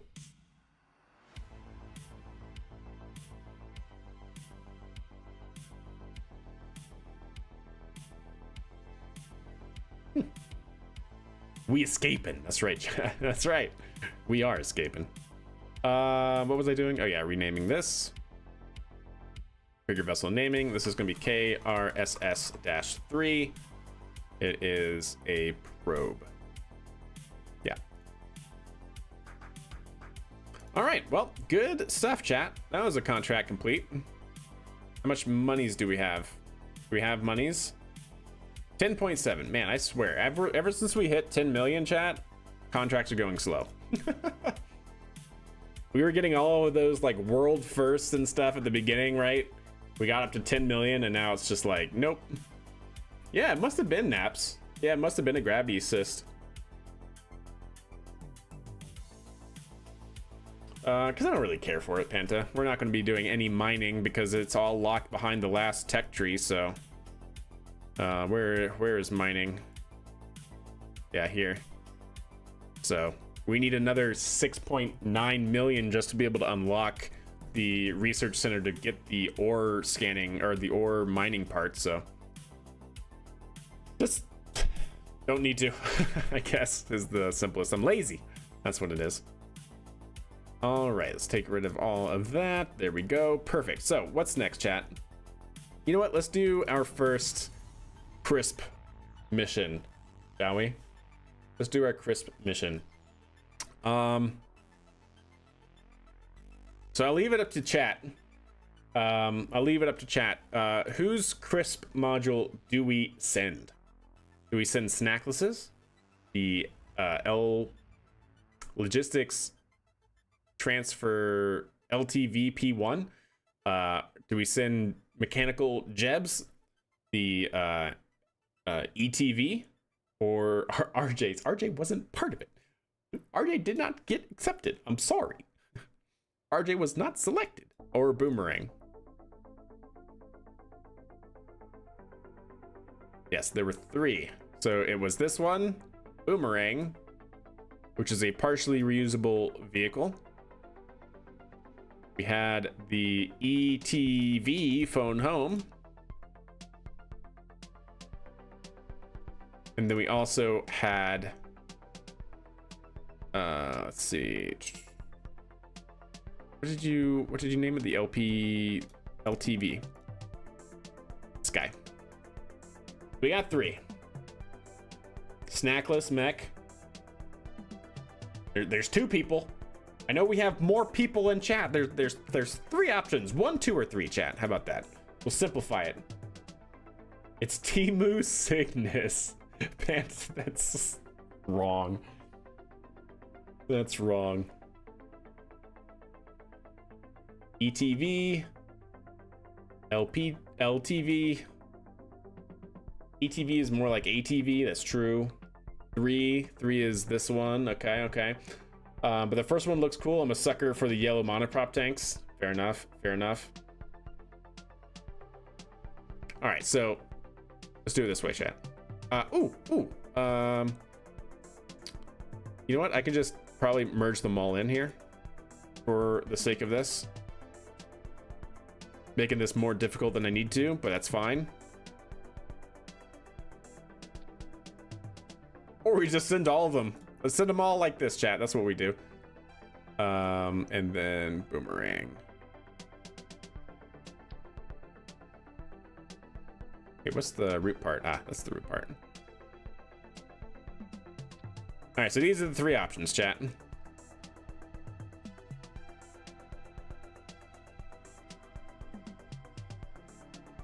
There we go. What? How dare you? Can I just please select? I am so making this harder on myself than I need to. Launched. Launched initially starting into a 0 inclined orbit. Saw it needed to be 90 degrees. Changed to southern launch, but then we were 93 degrees. Inclination difference due to not launching on the proper launch window. Still made it. Perfect, chat. That's the way we document our launches here, 100%. By the way, this log is online. You guys can access it by doing !log in chat. You can see every launch that we've done in this save. The date, which, by the way, actually, I just remembered I need to change the date here. This is going to be on the 13th, Friday the 13th, chat. Nope, that's the wrong one. I want it to be this one. There we go. All right, cool. Yep, I can dig it.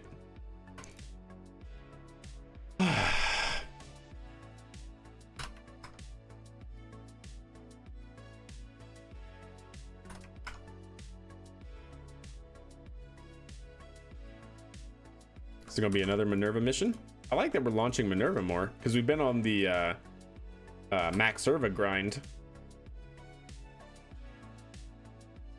Oh yeah, also this was on day 85 at 0:08 was the time. All right, so this is gonna be crisp -1-1. So first crisp contract, launch number 1. Maybe that's why it was off, because 13th, yeah, indeed. Need an MMU to send in the trunk? I would, Snackless, but Capstone doesn't have another docking port right now. So maybe on your second flight, because I do plan on launching another Capstone module. Do you recommend the Parallax Dock Textures mod? I really like it. Tectonics, yeah, that's what I use. I really think it's quite good, and I think it's fairly low resource intensive, if I'm not mistaken. Like my computer runs it pretty well, at least, and mine's not the highest in computer. It's running a 2070, I think, in terms of graphics card, and a i9. I don't remember the exact version i9, but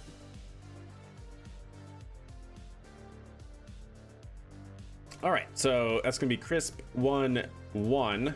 There's gonna be 6 launches in crisp 1. This will be the payload of the logistics transfer vehicle pressurized block 1, otherwise known as the LTV P1. There we go. It's even less resource intensive if you support him on Patreon. He completely rewrote it for multi-threading and has early access. Wow, okay, that's cool. Nice. I did not know that. That's wild. Okay. Launch mass. Whoops. No, I need this one. There we go. 13.5. The chonker, chat.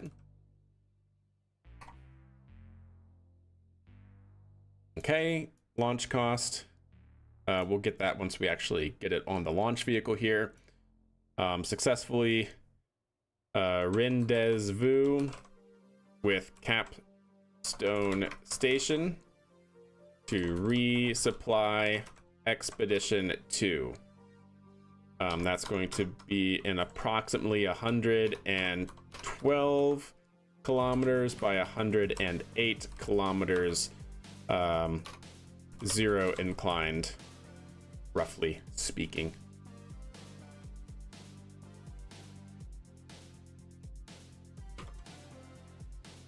There we go.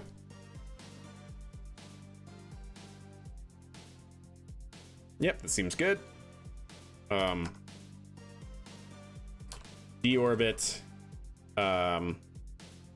LTVP1 after resupply mission includes. Okay, that should work. Let's get it on the launch vehicle, do a final fit check, and we'll see how it goes.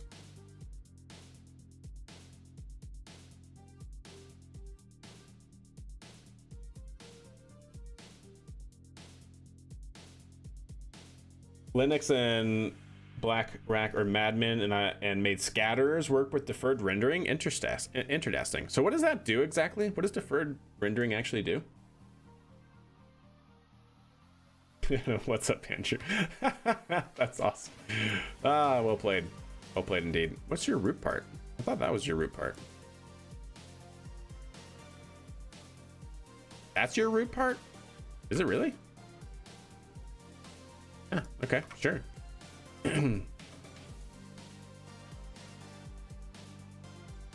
Makes the game prettier? Interesting.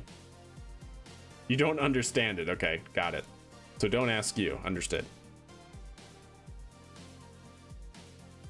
All right. Take you off. Load. Don't save. SPH. LPTV. LTVP. Merge. Yep, that's right. Head into here, make that the root node.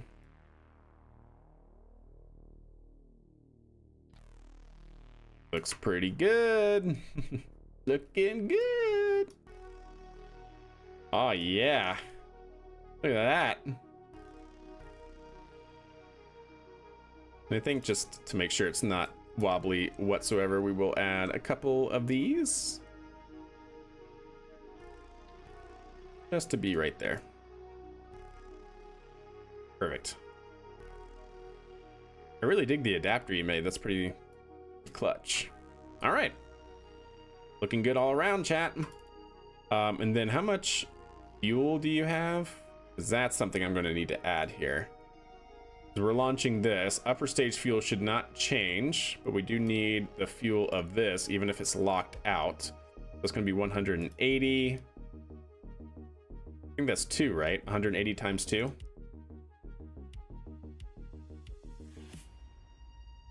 And then that add however much is in here. 198. Is that all of your liquid fuel? Just that? Because that is locked. That's locked. Oh, wait. Yeah, 180.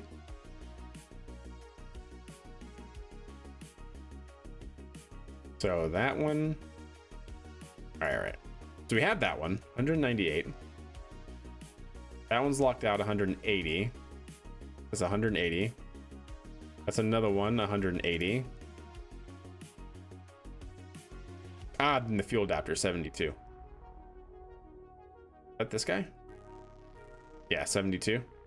Okay, cool. There we go. Plus 72. Simple enough. Make sure decoupler is staged. Okay.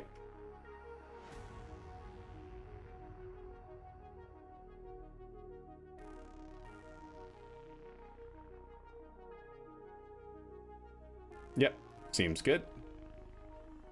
And then engine ignition. Okay, that should be solid.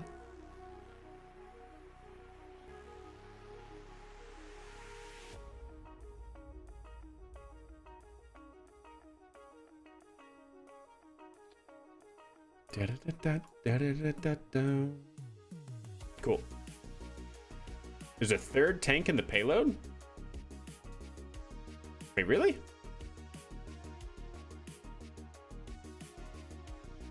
There's third. 1, 2, 3. So 180 times 3. Okay. Got that. Looking good. Okay. That should be good. Just caught up on the start of your stream and saw that I won so many amazing designs submitted. Indeed, Torlov. Heck yes, it was really, really solid. And we're just about to launch Snackless tonight for the first resupply mission. But yeah, everyone, I said at the very beginning, really, really amazing designs all submitted. Like I said at the beginning, I actually contemplated just giving everyone flights, but then I was like, that's kind of a cop-out. So I bit the bullet and had to evaluate them all more stringently. All right, that seems pretty good. Payload Bay has one tank with just 44 oxidizer, no liquid fuel. Do I care about oxidizer? I don't think so. Only liquid fuel. Yeah, I only care about liquid fuel. Okay, cool. Yeah, one tank for the propulsion. Wait, but what about this one, right? Because we have this one, the adapter, and then we have the tank here. Well, however I can get to it, that's in the bottom here, right? That's also unlocked. Wait, why can't I? Oh, there we go. So that one's locked. But then we have this one, right? 198. That's right. Okay, cool. All right, we're good then. For future submissions, you should require those stats to be included in writing, so you don't have to go through the chore of finding all the parts to add it up. Yes, I was thinking about that as I was doing all of this. I was thinking about that as I was going through this process. You're absolutely right, Andrew. Okay, well, that seems pretty good, chat. I think we're ready. We're gonna go ahead and save it. Check staging one more time. Yeah. Yep, okay. Launch it.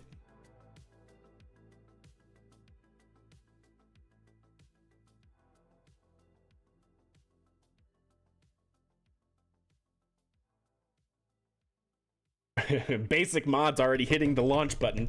Just already hitting it. Actually, chat, before, while I run through the checklist again, I'm going to pause the stream again and run another quick block of ads to get rid of any pre-roll ads, because those original ones are now done and over with. So let's go ahead and run that. Yo, and Al Mortis coming in with a Twitch Prime subscription. A new Twitch Prime subscription at that. Much love to you, Al Mortis. I hope you're enjoying the stream. Really appreciate it. You're not going to get any ads here, but like I said, chat, don't worry, we're not going to launch it until you guys get back. Stream will be on pause, but to get rid of all of the pre-roll ads and Twitch ads that run in the middle of stream, I'm going to run a quick ad break, and then when you guys get back, we are going to launch it. We'll see you back here in a few on the Twitch side. All right, so while that's going, let's get our handy dandy flight code out. Oh, that just, I should not have shaken the screen, chat, because that just minimized everything. Literally minimized everything. Great. I got too excited, chat. I apologize. That was on me. That was on me. Yep, oh, we don't need that. Oh my god, I gotta get all of the things back, chat. Stand by. All right, that's that. That's that. The stupid shake your thing and everything else minimizes. Oof. All right, so that seems good. That seems good. And what, am I missing something? I am. What am I missing? You. I'm missing you. There we go. We're back. Ready for lawn chairing. Awesome. Good. Turbo for the win. Heck yeah, Mr. Figgity Figs indeed. Turbo all the way. All right, so they got a little bit more time on that. So let's go ahead and run through the checklist here. So this one is going to Capstone Station. We also have to time warp the correct amount of days. We got to time warp to day 198 to be in line with our rules. So let's go ahead and do that. 198 is the date. Getting all of the mystery goo science back from the moon. I like it.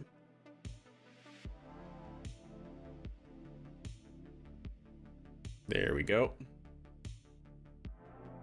Yeah, I wonder if we can launch right now to get a twilight launch. Yeah, well, I'd like to do it in the morning, actually. Like the early morning, so let's do that.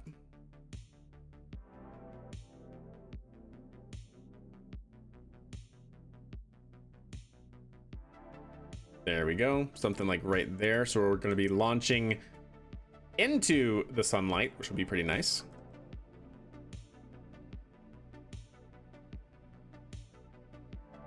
We're just off the Terminator.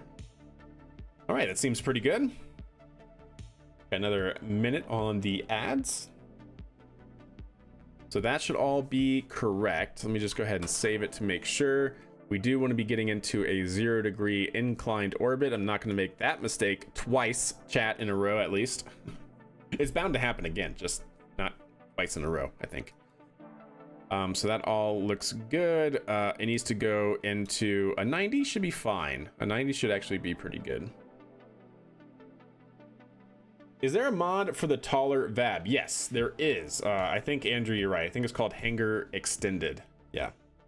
Polaris Dawn. Yes, Polaris Dawn, which should be coming back on Sunday, by the way, chat, right? This should be when Polaris Dawn is returning, which will be pretty cool. All right, got the Twitch side should be back. Twitch side should be back from the ads. I think we are all ready to roll. So in that chat, are we go for launch? Hit that button if we are go for launch, chat.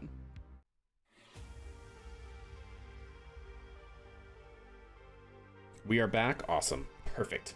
Did you watch the EVA? I did not. I was streaming it, and I would have streamed it live had they kept to their original timeline, but I have to wake up at like 6 a.m. for work every day, and so staying up until 4 a.m. Mountain Time, which is the time they would have started the EVA, nope, it's not it. Not ain't it for me, I'm sorry. But I did watch it back, the live stream later. I just didn't watch it live, unfortunately. All right, chat. We are go for launch. All systems looking nominal. I just bought KSP on the sale a week ago. Nice. I'm completely new. I've watched it for years though, and I play Spaceflight Simulator, but I'm pretty trash at KSP. That's totally nominal, Correctonics. KSP is a very rewarding game, but it takes probably, on average, no exaggeration, 100 hours in the game just to get to orbit reliably.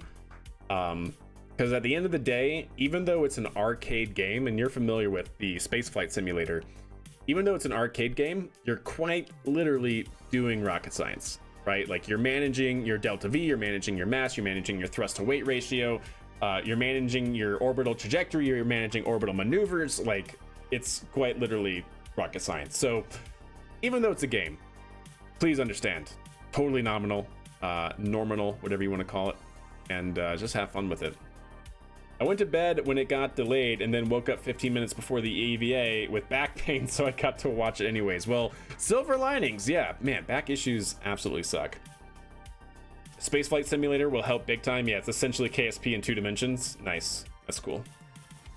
Took me a month just to get to orbit, and my usual play sessions were like 2 to 3 hours. Yeah, indeed. 100%. You stayed up all night to watch it. The views they had were amazing, isn't it? Oh, it's so good how they had it set up, and I'm so glad that they could make that happen. Did you put that button over your face that said claim your sub? No, I guess Twitch did. I guess Twitch did, Almortis. No, I did not. I didn't. There was no trickery on my end that did that. But thank you for smashing my face. Wait, that doesn't. Moving on, chat. We're gonna launch this. We're gonna launch this. That's how you sub by accident. By accident? Oh, I'm sorry. I wish I could give it back to you then. In that case, it took my prime. It took your prime. It's very easy to get to 100 hours in KSP. Indeed, indeed. All right, chat. Well, I hope we guys are go for launch. We are in a green range. Vehicle is set and primed and ready to go. Vehicle's in internal power. And we are go for auto sequence start.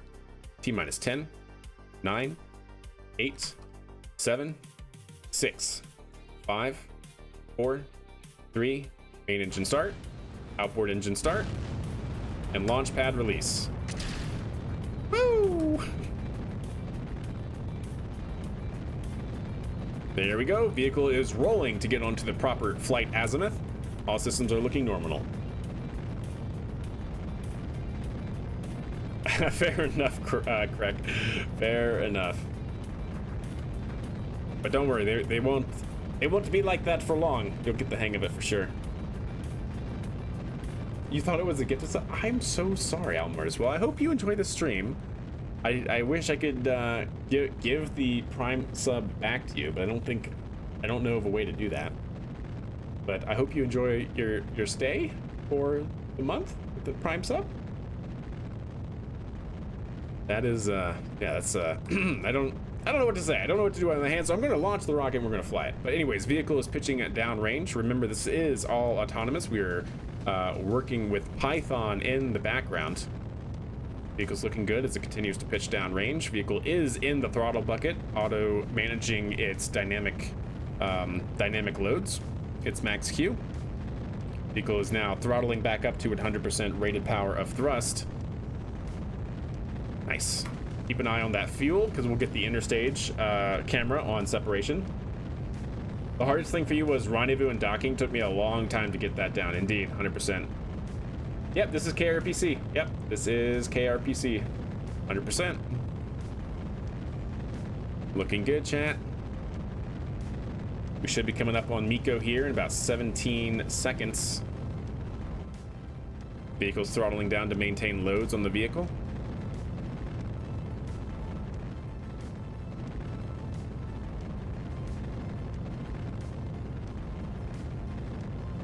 There we go. That's the right one.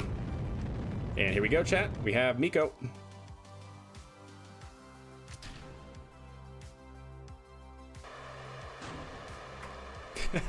We have confirmed Miko, and we have confirmed fairing stage separation.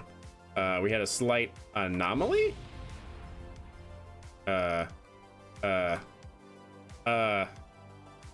was an anomaly? Oh no.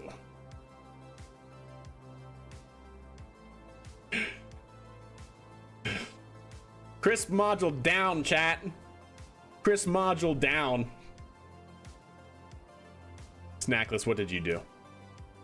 Yeah, fairings, indeed, fairings. Oh no.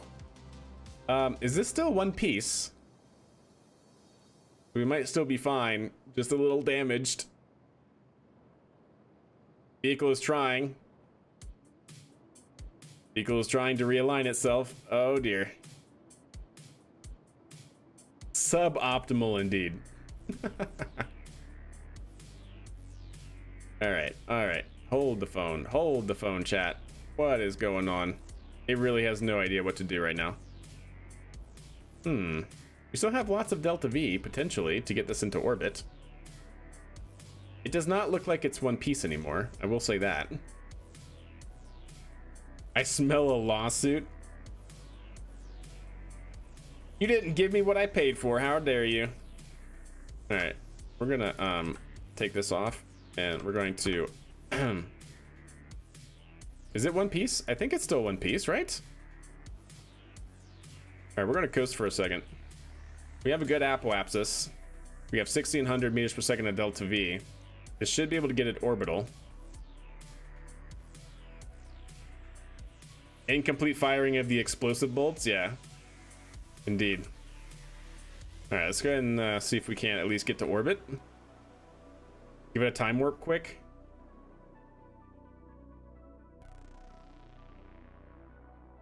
Oh dear. Oh dear. Oh dear. Oh dear. Okay. Okay. Yeah, I got it. Oh dear. That's what insurance is for, indeed. We've had an anomaly? Indeed. 100% we have.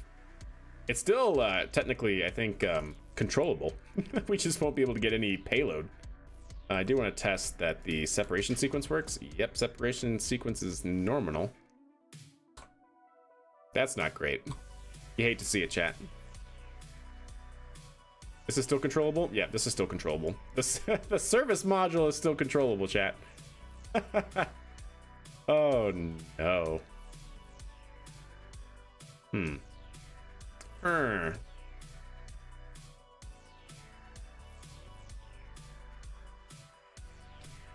Unfortunate, chat. Unfortunate. So what to do? What to do? That is 1.6 service module, though. It is, isn't it? It's pretty good. It looks quite nice. It looks quite good indeed. It can actually still, yeah. I mean, if we wanted it to, it could actually get into orbit. Look at that. Look at that, though, chat. That is actually a pretty sick service module.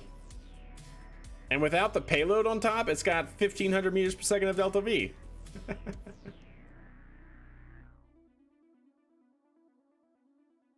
All right, chat. 1 second. Well, you know what? We're not going to revert because that is going to be a failed mission. Let's go to Space Center. It is, in fact, going to be a failed mission that will be logged as a failure. So we're going to have fairing separation mechanism failed to separate, impacting LTVP1 module, causing breakup. I want to see. I want to confirm what's the spacing on that. It's a lunar lander now, yeah, essentially, right? Sparks are great. They are quite good. What's everyone having for dinner or breakfast? For breakfast, probably bacon and coffee, and a banana oat muffin.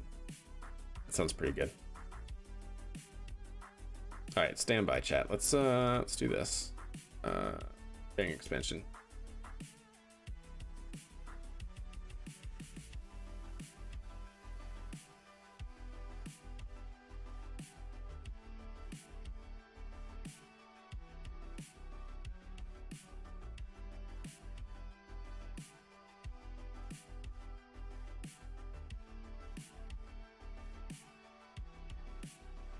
Oh, come on, please. I swear, game.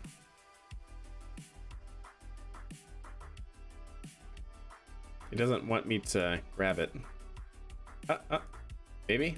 There we go.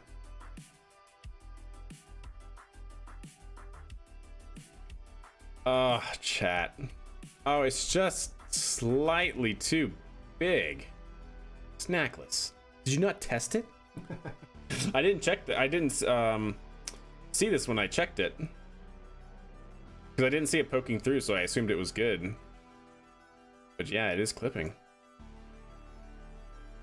Interdasting. All right, so what ways forward do we have here, chat? Yeah, you see it right there? It is clipping. What ways forward do we have?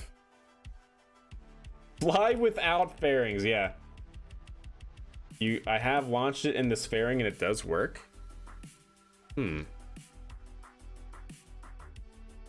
Yeah, you see it right there? That's so weird, though. Change fairing sides? What do you mean? It is strange. Yeah, I think I will do a simulated launch. Increase separation force? I feel like the separation force... Ejection force is 705. I mean... feel like it should be good. Yeah, we'll launch it again here and see what happens. See if it was a fluke. We'll see if it's repeatable. New clips, necklace. What did you do? What'd you do? Indeed. Oh, my green screen is freaking out. Oh, it's because of my hand. Yeah, I got you. No, is it not? Is it? Okay, there we go. All right, let's try it again, chat.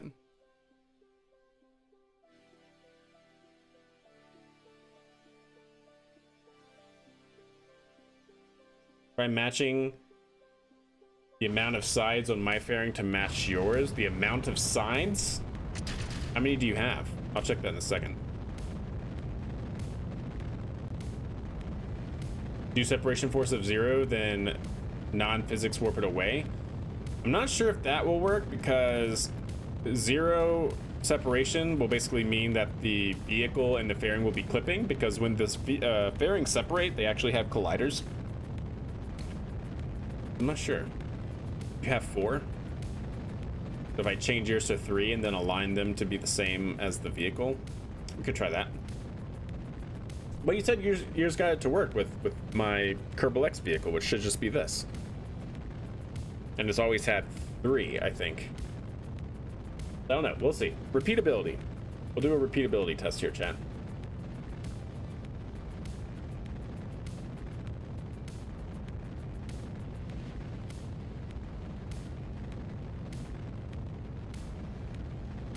Yeah, maybe it was just a fluke.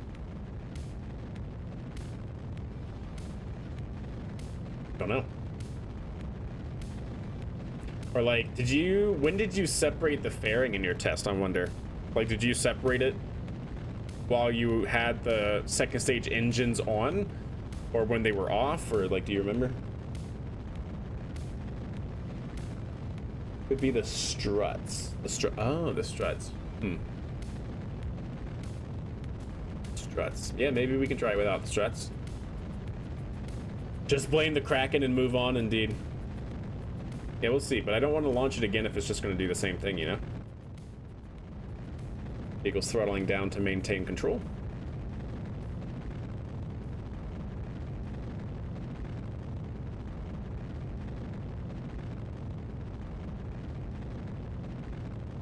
Coming up on Miko. Stabilizing, shut down.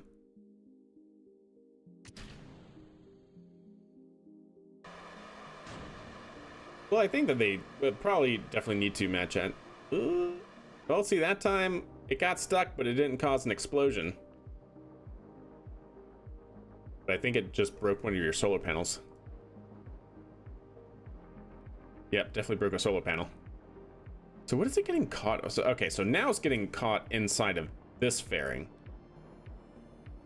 Now it's free. Yeah, we can definitely get rid of the struts and see if that's hurting anything. How odd, chat. How odd. What the heck is going on? That's what I'm asking. All right, so let's get rid of the struts, and then we'll also try to make the sides of the fairing the same as what was suggested. Because I have one there, one there. You have 4, right? So let's change it to 3. So let's change that real quick. So is this the correct one? Yeah, so that's the correct one. And then sides 3. Okay. Now turn that back off and see where those line up. So we have one there. So that should be good now. Lined up there. Okay, now the fairings are all lined up. I've removed that. There. It's this. It's this, chat. It's the freaking camera. It is. It's actually the camera, because the camera was clipping through the fairing. It's the freaking camera I added, chat. Yeah, the camera was clipping through the fairing. I think that was it. I think that was it. Let's do one more check here.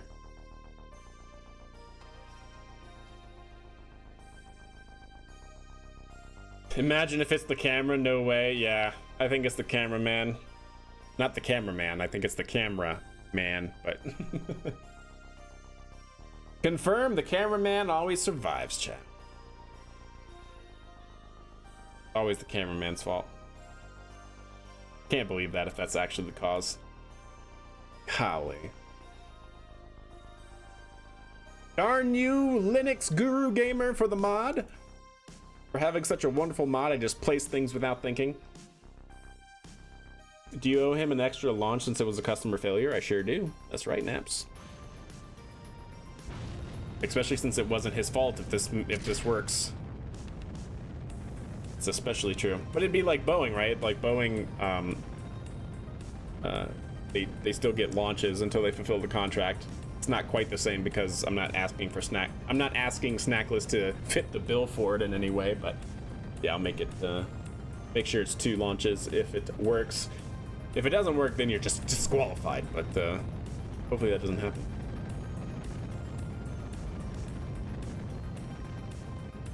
Why is my green screen doing that? Stop it. My green screen doesn't usually have problems. It's only when I put up my hand, right? Yeah, it gets worse when I put up my hand. So I need to do more. I know my hand's kind of clipping a little bit, but I'm trying to get rid of the background. There we go. Something like that.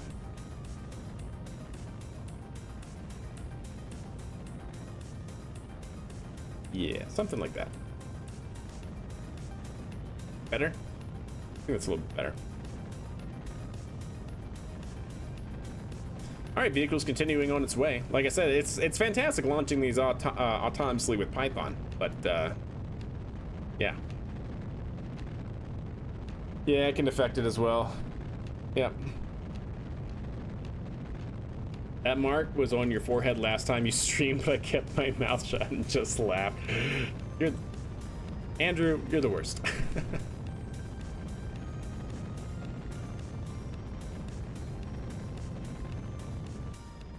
All right, throttling down to maintain load on the vehicle.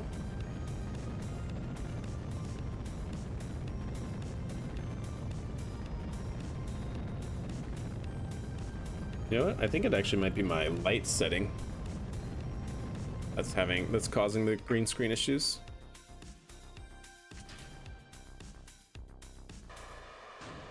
Okay. Still a little weird.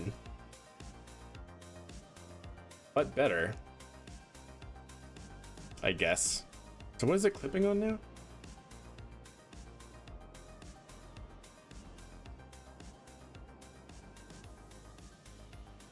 I mean,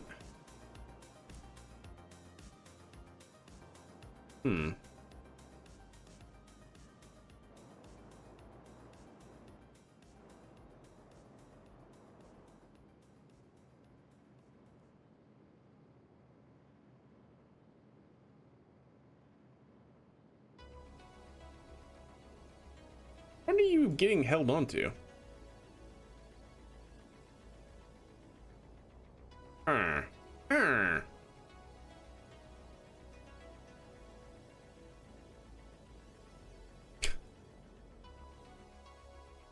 How odd, chat. How odd. Not just the camera, indeed. At least it doesn't seem so. Let me just remove that camera, because it's not really doing anything for this mission, just to make sure. And then I also want to, let's just bring that all the way up, just to see if, like, forcing that fairing out will help. I'm not sure, though. Yeah, we're going to move the camera part completely, indeed.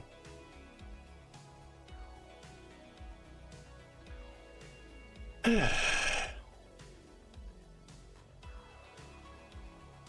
doesn't have the clearance at the bottom. That could be it. We might have yeah, I'm not sure. Not sure.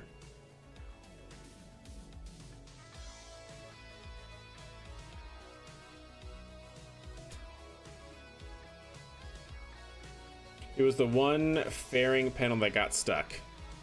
What would be causing that is my question. Like, what is it getting stuck on? Is it getting stuck on the rocket, or is it getting stuck on the payload? And if it's getting stuck on the payload, which part? If it's getting stuck on the rocket, which part? I'm not sure. I don't know. I don't know, Snacklist.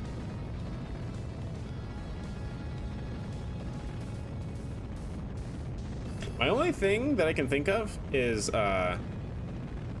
when you do it, when do you do the fairing? Do you do it while the second stage is burning? Do you throttle down in order to separate? Like, when do you do the fairing staging?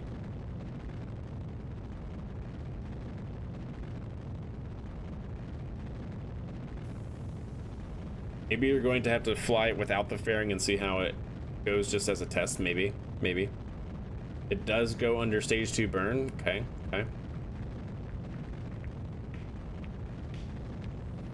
Yeah, I've noticed that, Andrew.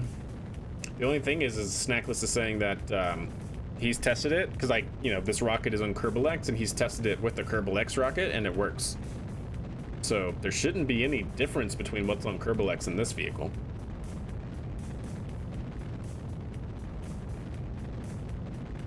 Maybe getting hooked on the attachment frame.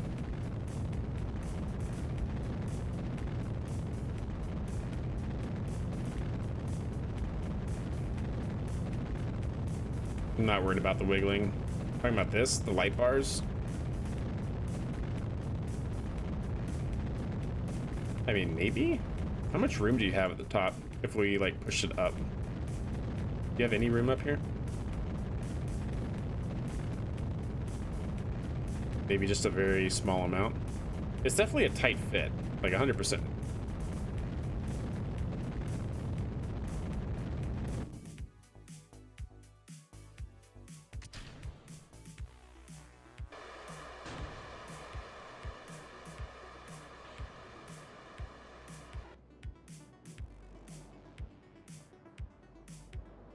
Yeah, they're getting stuck here. It does look like they're getting stuck on the vehicle. Although that one at least had a cleaner separation. Might need to push it up a little bit. Let me try that and see. Just out of curiosity.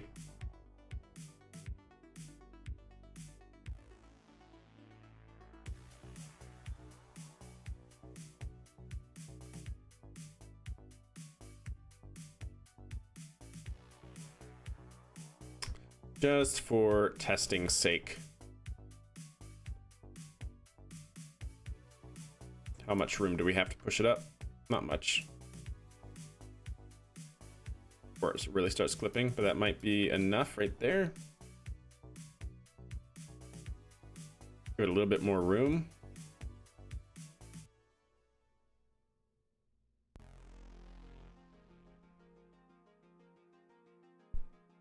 By holding off, yeah, we could do something like that as well. Yeah, so 2 tests. 1 now that we've moved it up a little bit, and then 2, maybe wait until we get out of the atmosphere. Instead of, like, immediately.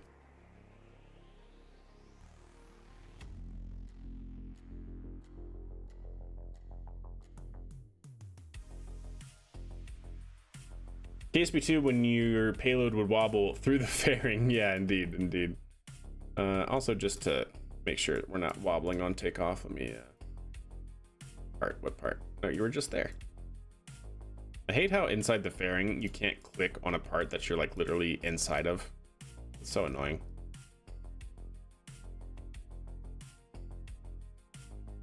There you go. That should help.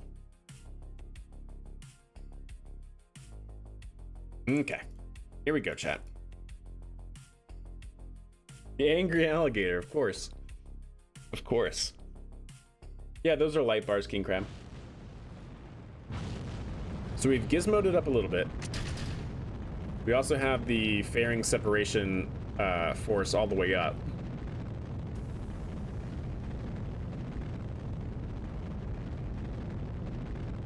So we'll try that. And if that doesn't work,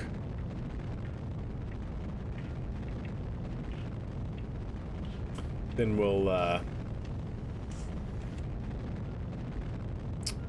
try changing our deployment altitude for the fairing.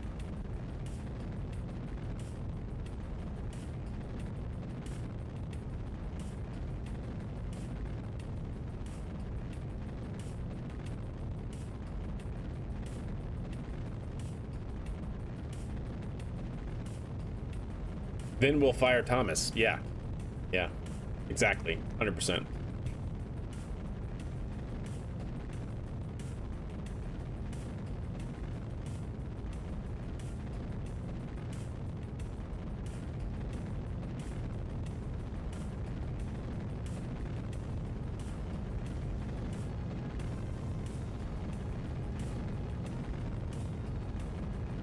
How good is KRPC in Time Warp? Oh yeah, we're good.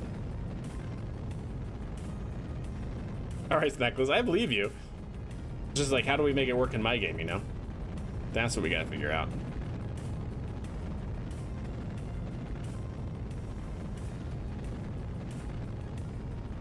Yeah, it could be Mad Chad. Let's see this.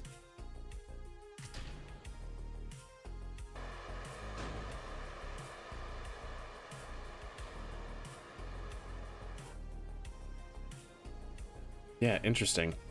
So it's not that. So it's not the ejection force or the getting caught on the bottom here. Okay, good to know, good to see. So next I will fly it manually, or at least maybe manually up through Miko.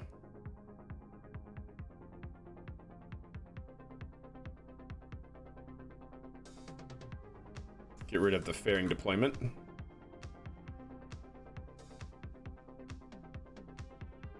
Let's try that.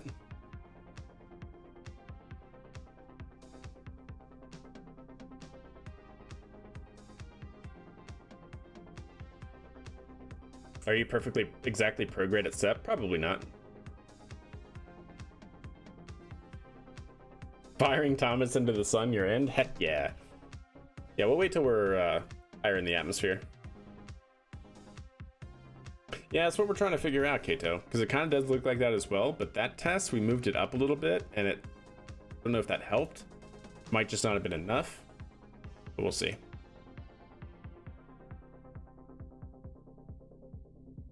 Yeah, yes, necklace, yeah.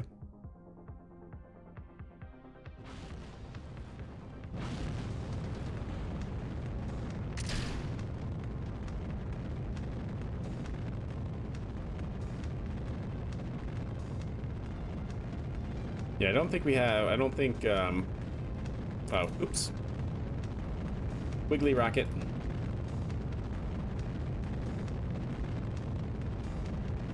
There we go.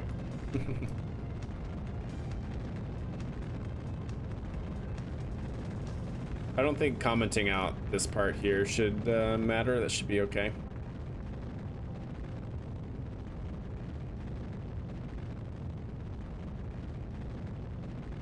Block right at the top of tank fairing. Wait. Click right at the top of the tank fairing. What? Which fairing? Which fairing? Which fairing did you want to see? Is with literally every new thing I ever build. Yeah, Andrew, understood. This is how it goes in real life too. You develop something and then you test it and it works, and then you go to like fly it or whatever, and then it doesn't work, and then you got to figure out why. The one that makes up stage 2. What about it? Or like, what do you want to see? It's inside.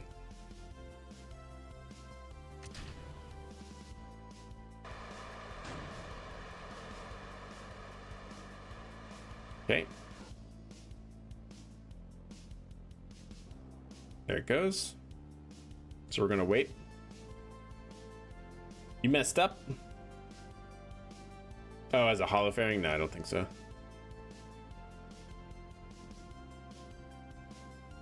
Yeah, the bottom of that fairing is here, so it should be okay.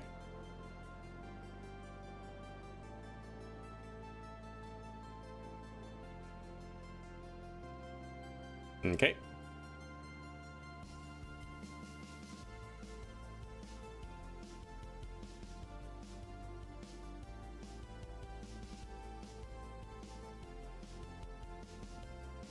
Here we go.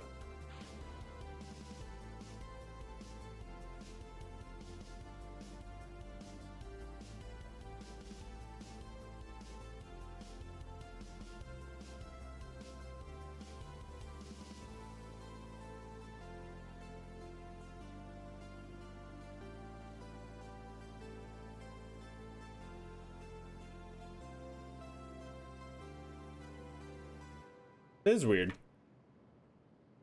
I mean, I know the aerodynamic forces, but at 45 kilometers, the aerodynamic forces are enough on the fairings to just be the difference between working and not working. I do kind of find that interdasting.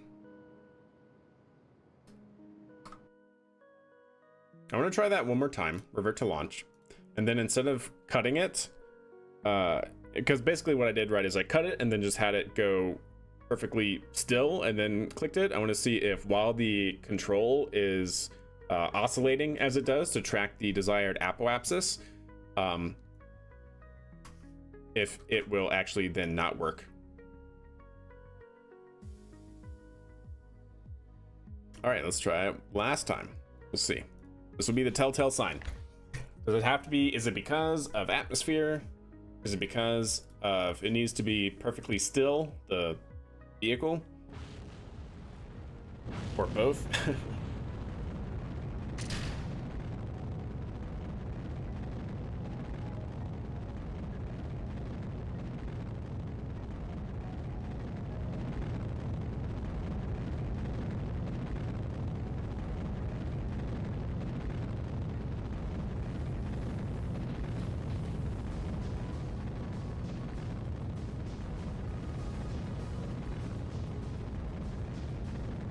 We'll see. We'll see what happens here.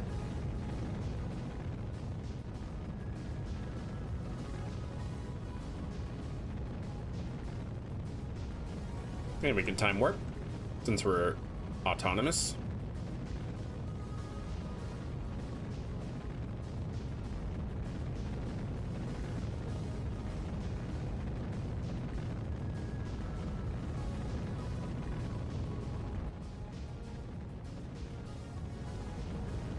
Yeah, that's fair, Naps.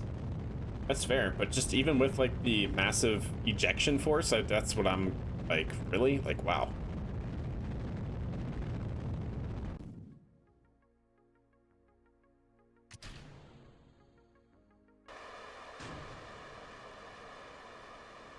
Okay.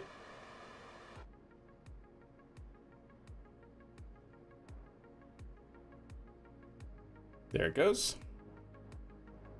Packing 100-kilometer circular. Again, this is going to be all autonomous, and then I'm going to manually do the deployment of the fairing once we get above 70 kilometers.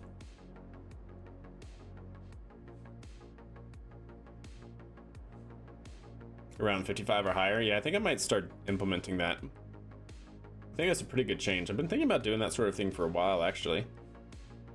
Because right now I just have it set to basically do it, I think, like 5 seconds after stage separation, but that's not really what needs to happen because of Kerbal's thick soup atmosphere. All right, we're above. Let's go ahead and deploy.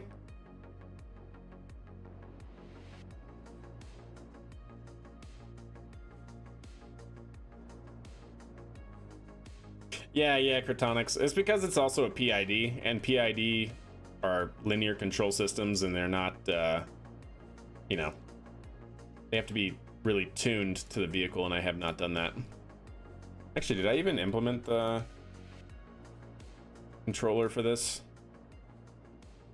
I didn't even implement the controller, so it's even further off than what it should be. What I mean is I didn't it's using basically just a generic what do you call it, a baseline PID that hasn't been tuned or optimized for this vehicle. All right, chat, very last, oops, that was not what I meant to do. I want to revert the vehicle and everything to what we had. So 750, right, was our staging separation. And then I'd also like to set this to be that. Then I'd also like to go back into here Take you off and put you back on so you're not raised. Okay, save it.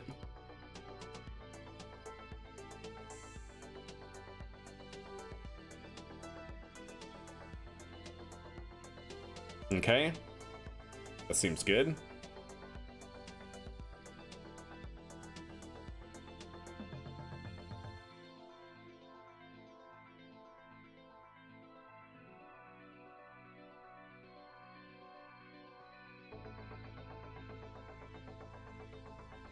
And I want to test something out here. Full autonomous control.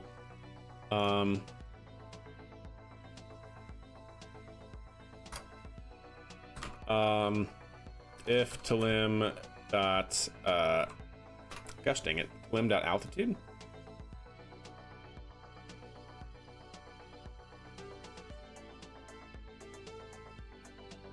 Mean altitude, yeah. If Talim dot altitude is greater than let's do it at 60,000.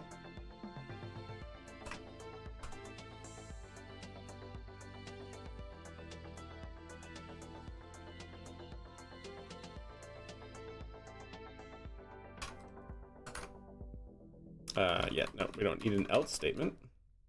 Okay, so that way if we're at 60 kilometers altitude, then we can activate next stage. I want to see if we can actually make it work at 60 kilometers. That way we don't have to wait till it's actually all the way up. Hey, how are you doing? Hope you're doing well. Welcome to the stream. Konnichiwa, indeed. Let's see what we can do. Restock is such an awesome mod. It does look really, really cool. Add to my pros, shows hidden failure modes. Yeah, indeed, no kidding. I think I'll leave the 3 just to leave it, but yeah, we could switch it back. All right, so that seems good. Let's go back to Minerva. Let's go to Minerva 1 KRV. This is the controller that I want to implement over on this side. Where do I want to implement that? Up here. And then that needs to be final pitch control. Needs to be implemented here. PID input is going to be that. Yeah, PID input. Okay. I know we're changing things up here, chat, but I do want to test this here. All right, let's go ahead and save it. Let's go ahead and launch it, and we'll see what has to happen.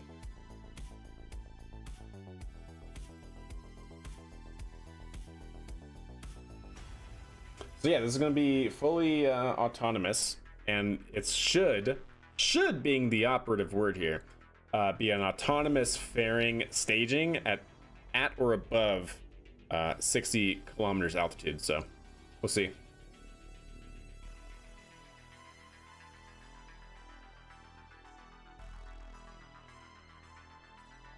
Yeah, that'd be good, Snackless, indeed. All right, well, let's see what happens.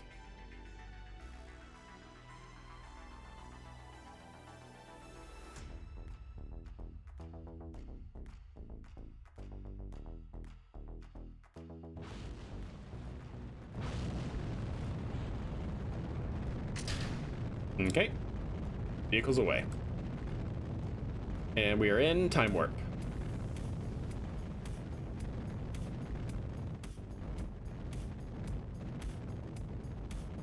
Max Q throttle down. Max Q throttle down is done, complete. We're back to full throttle. Vehicle is ascending, continuing to pitch down range. Throttling down to maintain loads on the vehicle. There we go.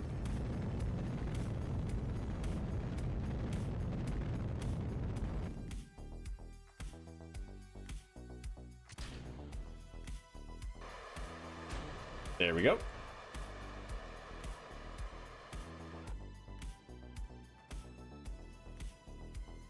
Perfect.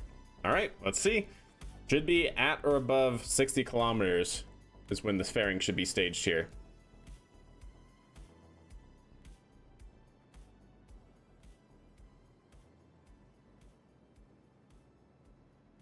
Oh, son of a gun, chat.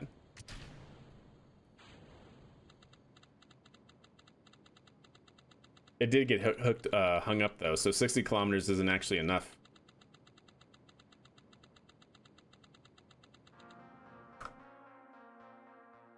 So 60 kilometers isn't enough.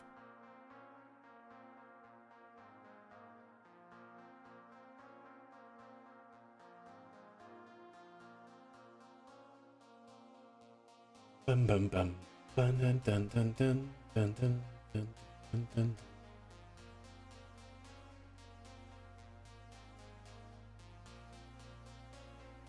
Okay. So let's do fairing flag equals false.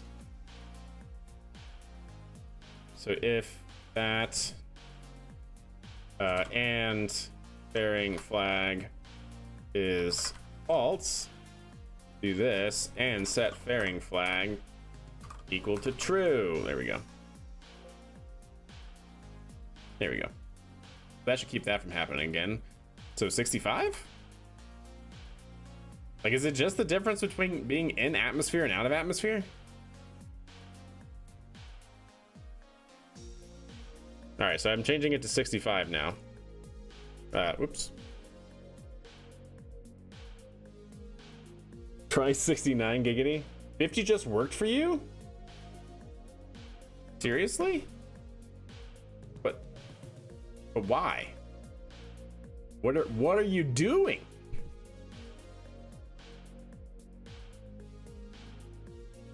That was 60 and it didn't work.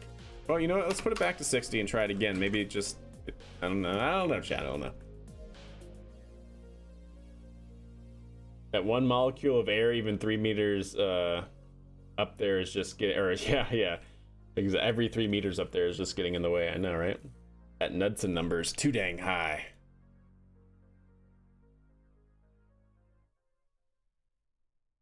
Yeah, I don't get it. Don't get it.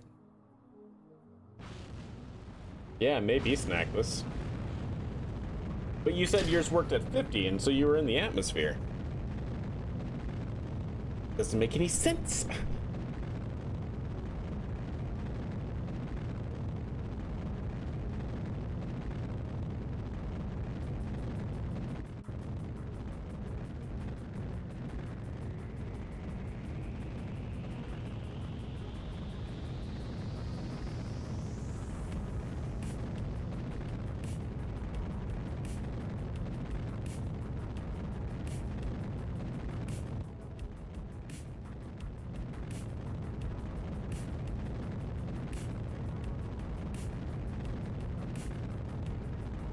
Yeah, how odd. I don't know. I had to play around with it off stream because I don't know if it's my rocket or your payload or both. Something is not working.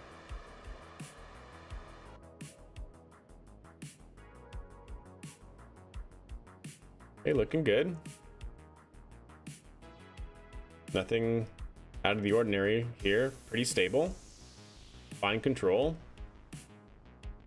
It was pointing down, now doing a minor oscillation, but it's fine.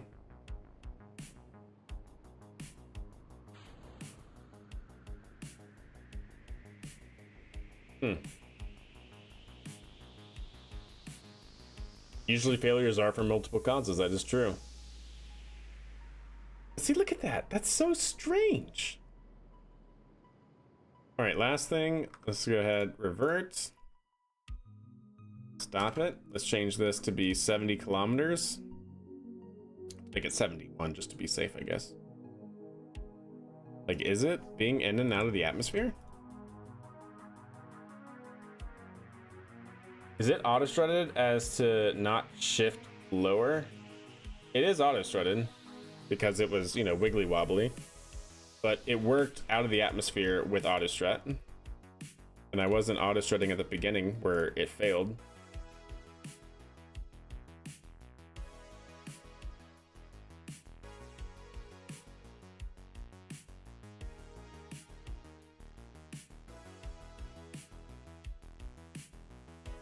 You know what I wonder what it might be?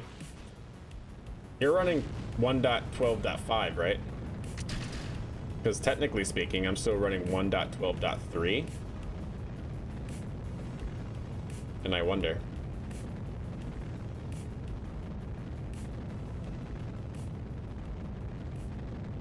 I wonder if something changed. Try spinning? Yeah, try spinning up.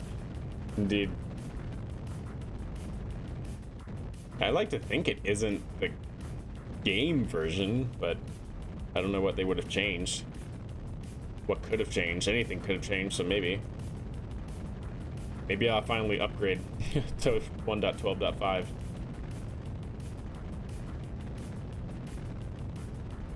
Out of the atmosphere, it doesn't pivot at the bottom. Yeah, I've noticed that. At least in our test there, yeah. Such a dangerous statement, yeah. That's true. Look at Ollivander. Look what Ollivander did. I won.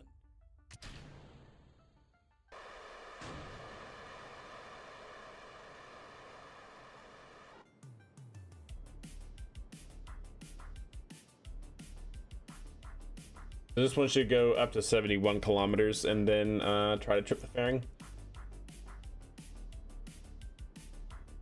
Yeah, maybe I'll download the 1.12.5 version and test it and see if anything changes. Like maybe they updated fairings or something in between versions.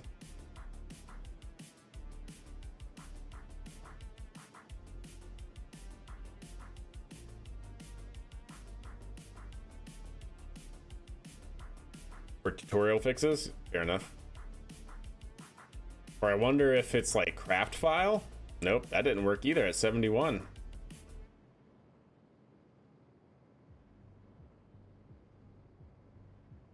I was gonna say, like, I wonder if something is going on with the craft file. I could try downloading the Kerbal X version and seeing if that works. Because you said it works with the Kerbal X version.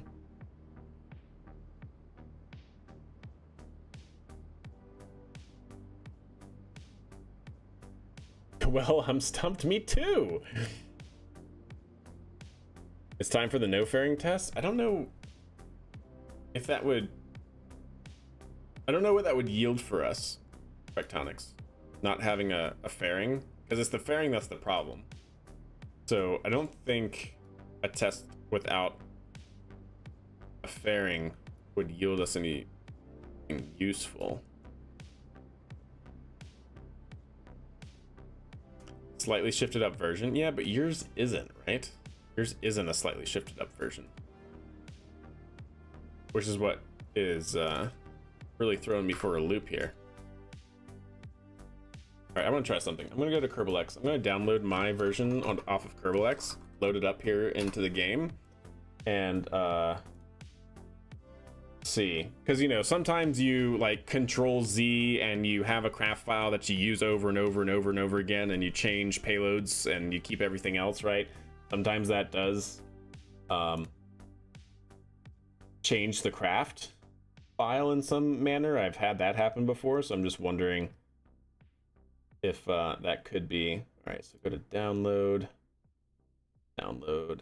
take you, control copy. This is going to be Minerva 1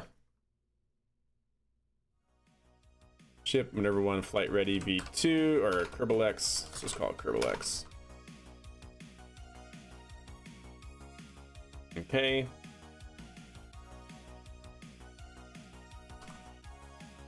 Okay. Control cut. Move that into my save.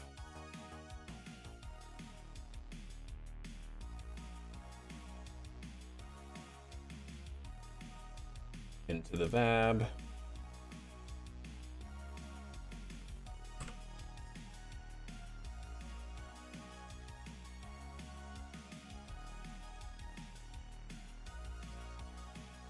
Oh, where'd it go?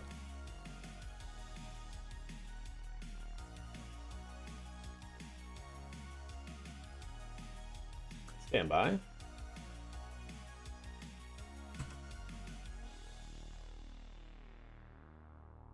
There we go. All right. Try something out here, chat. Yeah, especially with fairing gimmicks, indeed.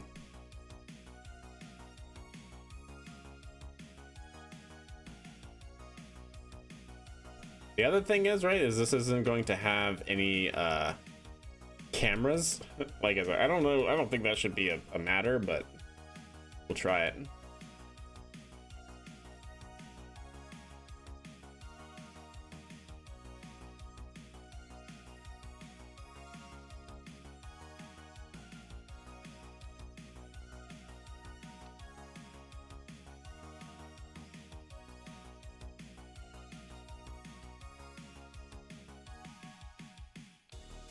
Oh.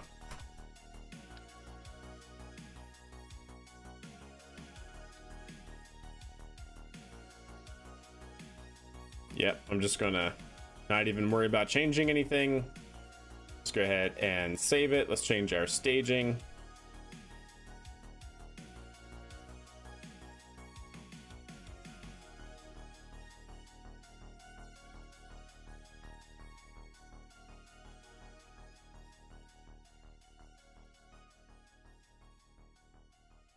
Okay. Save it, launch it. Let's go into here, let's go into here, and let's not have it automatically deploy the fairing.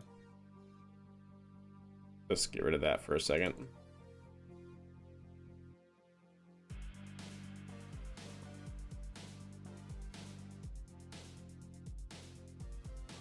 Do we recall a test a week of in-game time? Maybe. Come on, KSP, you can do it. If it does work, it raises more questions than answers. Honestly, for me, no, because I know that fairings, when you like Control Z and you do things with your vehicle and you oversave it and stuff, something can happen. I don't know what exactly, but something does happen to the fairings, especially when you Control Z. Like, for whatever reason, doing Control Z to like revert something in your vehicle after you've added fairings is like a big no-no.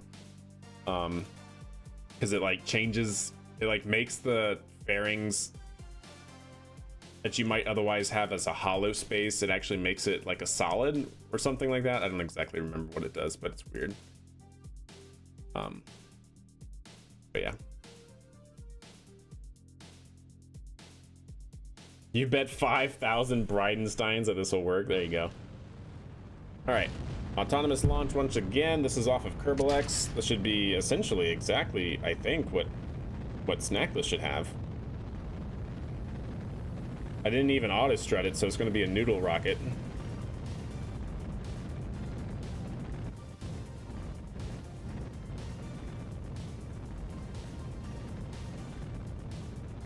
$45 worked for you? Okay, we'll test it.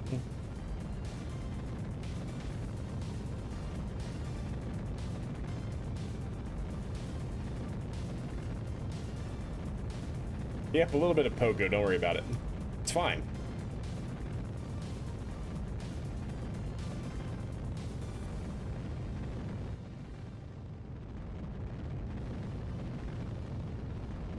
Drink! What's up, Flykin?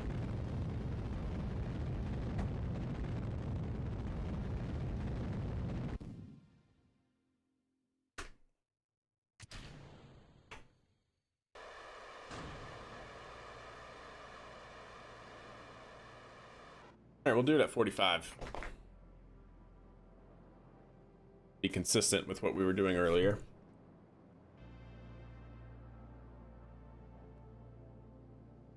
Yep, we have Miko. Good set.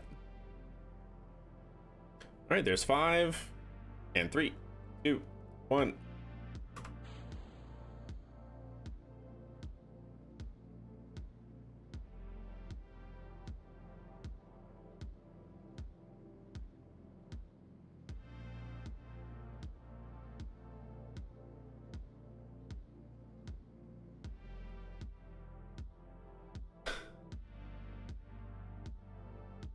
I don't want to talk about it, chat.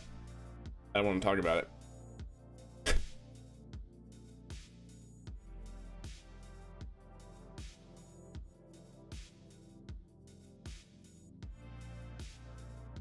Fairing was the love of my life and the bane of my existence, indeed. You going to kamikaze it? I want to.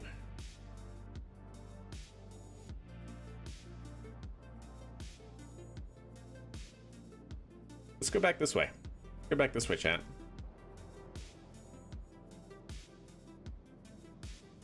No, Flykin. We've just spent like the last hour trying to figure out why a vehicle.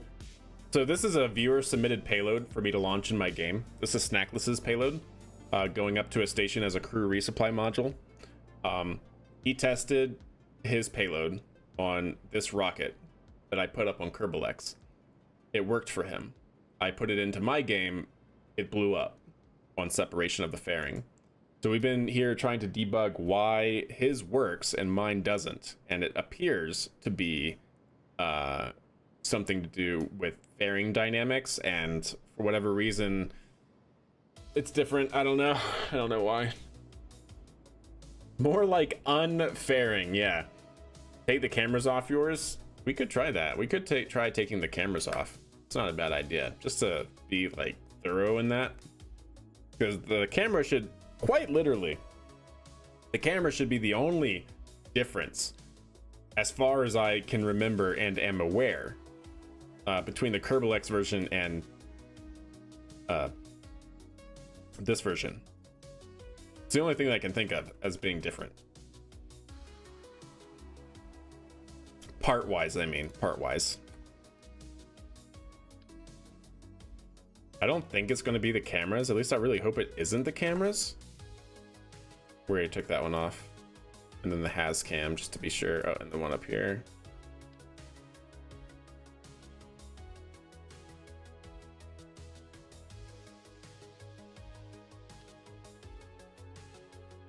Like, it shouldn't be that. I'm pretty sure, like, I've seen this sort of trickery before with fairings. Like I said, fairings, the way they behave does change, like, if you do certain things with your save file. And we've had this same vehicle being overwritten with new payloads a lot, and so I may have like Control Z'd, which changes the fairing dynamics or something else. Not sure. But we'll get rid of the cameras for now and see if that makes any difference. But I don't think it should. I think the fairing for the second stage on Kerbal is physicsless, and the fairing on your current save became not physicsless. It could be. How can you check that? Does it have like drag and stuff? Yeah, it could be. Is there an easy way to check that? But anyways, chat, let's try it again.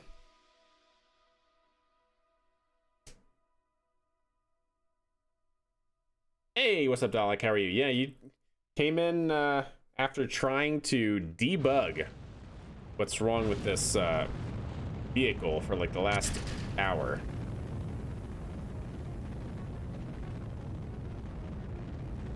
But you know what I forgot to do? This is auto strutted. I should have taken the auto strut off. Hey, what's up, Panderific? How are you?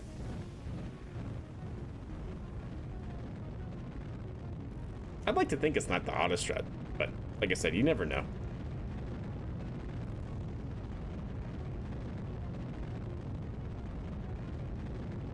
Oh, to EVA Kerbal. So there's not like an easy way to see it. Like, does physicsless, like, could you click on like arrow, GUI, action menus and see if it's creating drag, and it shouldn't if it's physicsless, or what? Like, is that a way to do it or no?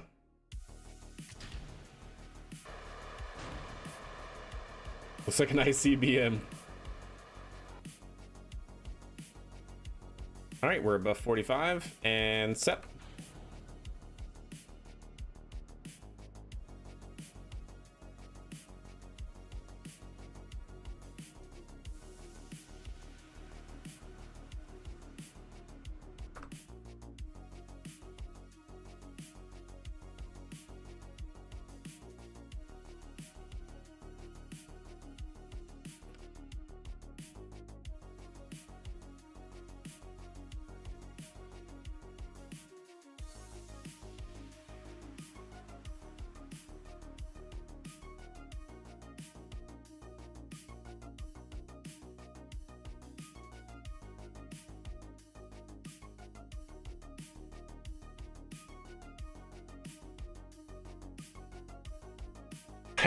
I'm at a loss, chat. My brain hurts. I'm tired. Was it the cameras? I'm such at a loss right now. Now you know why NRO doesn't have cameras on launches. Yeah, I guess so. Did we time warp? Well, we physics warp, but even with physics warping during tests, it did the same thing. It was exploding. And so we didn't change anything about our test setup other than taking the cameras off. All right, so this time I'm just gonna let it run, and we're gonna deploy the bearings at 45 again.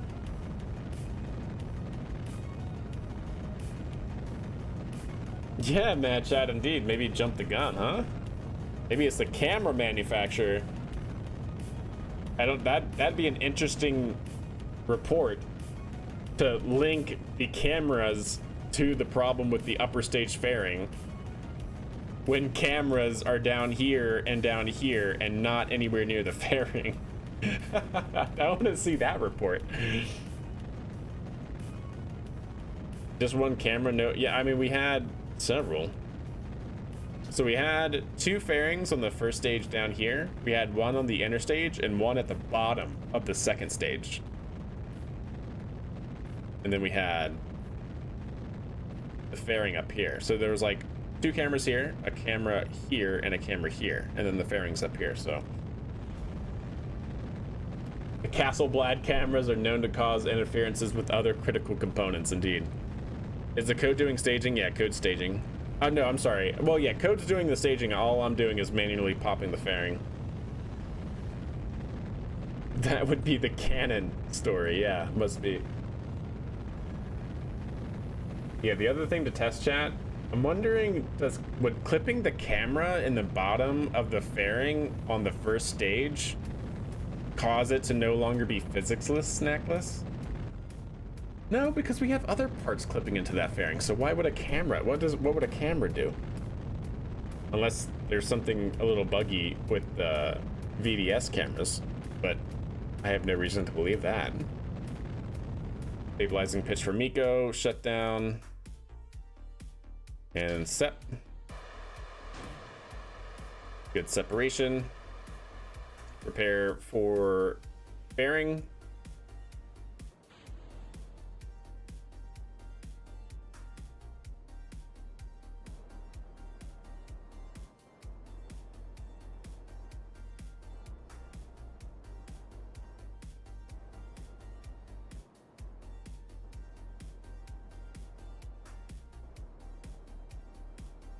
Yeah, I really have no idea.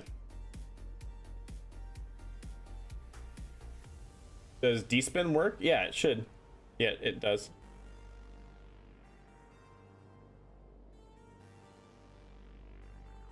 How odd.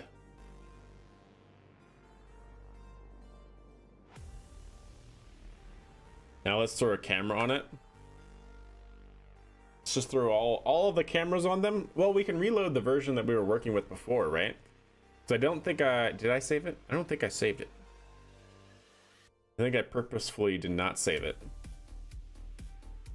I think that's what the autosave was. And so if I go down here and load the old Minerva, does it have the cameras on it still?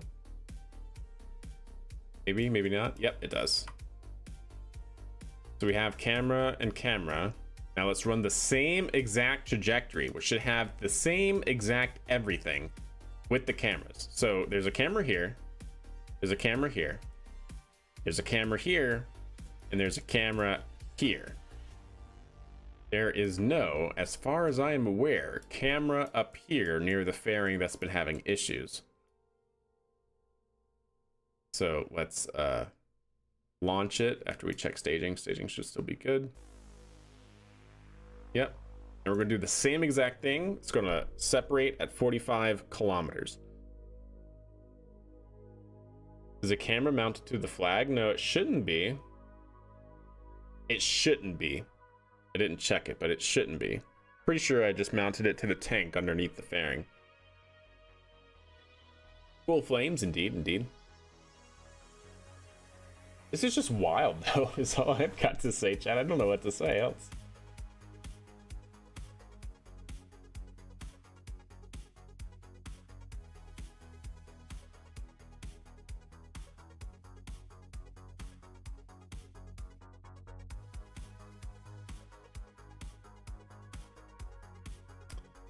All right, run it back. Again, should be the same exact trajectory, same exact vehicle configuration. The only thing is we've added cameras.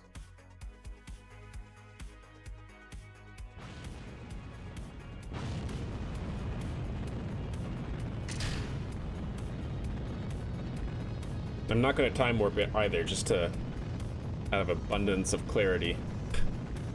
Make sure we get the same exact conditions.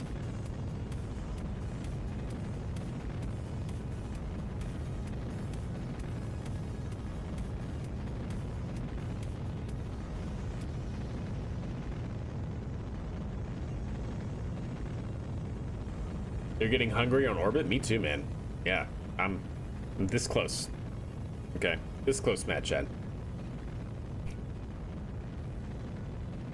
Welcome to my world. Yeah, he is snackless. So, forever snackless.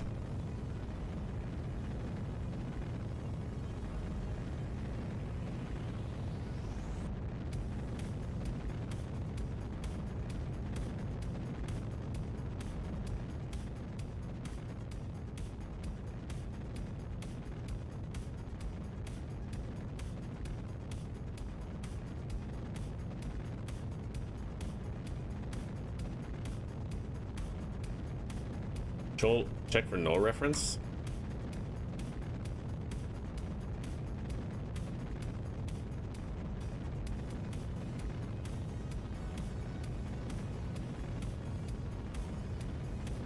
Old cam is doing things. I don't know what, but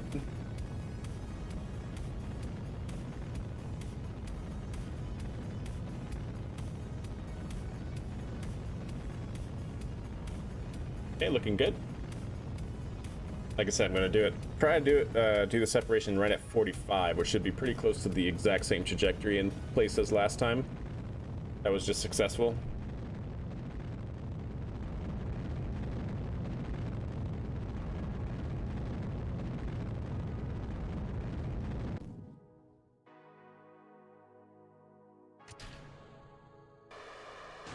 That all seemed the same.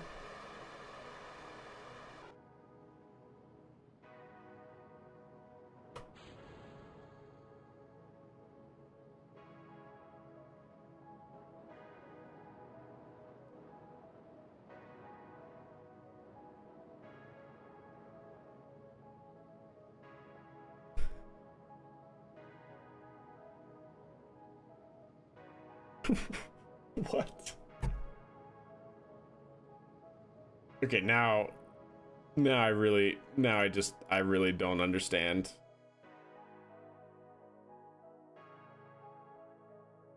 Are you gonna be on tomorrow? No, I will not be on tomorrow. Maybe it just hates you. Maybe it does just hate me. This is Minerva 1, flight ready. This is not the Kerbal X version. All right, I'm gonna wait a little bit longer to do the separation, and do the separation when it's pitching down.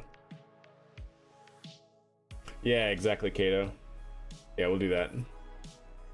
Did it work or no? It did. For some reason, with the cameras, it worked. Just like it did without the cameras.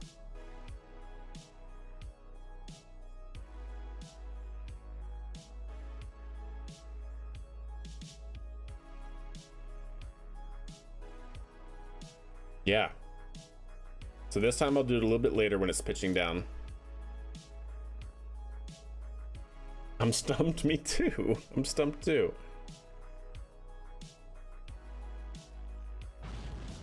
Cameras just needed to be shown how it was done, maybe. Maybe exactly. I wish I could time warp through this, but I don't want to time warp because that is a change in the trajectory and stuff, so unfortunately we just have to sit here through the 1.5 minutes until it gets to the bearing separation point.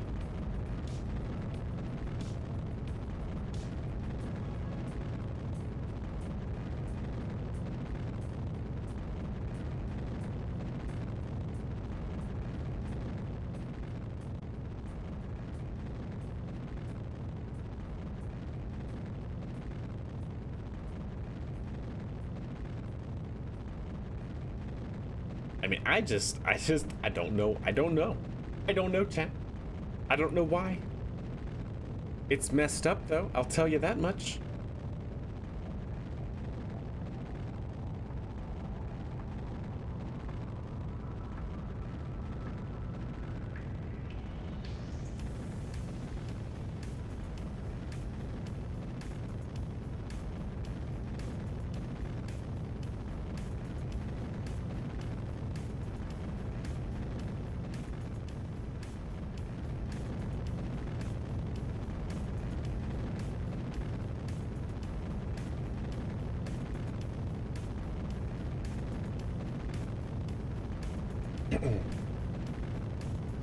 This time, do it when it's pitching it down.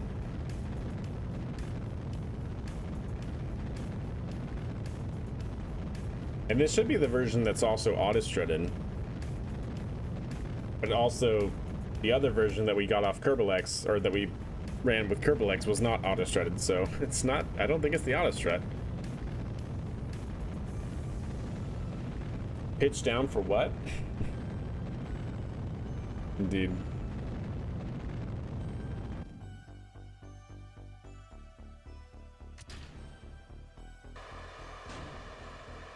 Okay, when it starts to pitch down.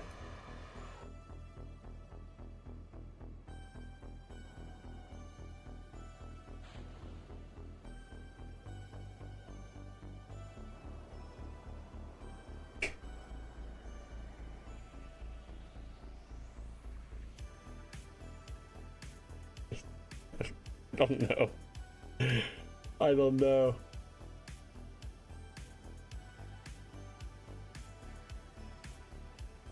No, I would rather not do that. I want to stay within the, you know, confines of the game and whatnot. But now we know. I think it should work. Maybe we'll do another, like, simulation right before launching it again, just to make sure it's good and there's no other bugs, but,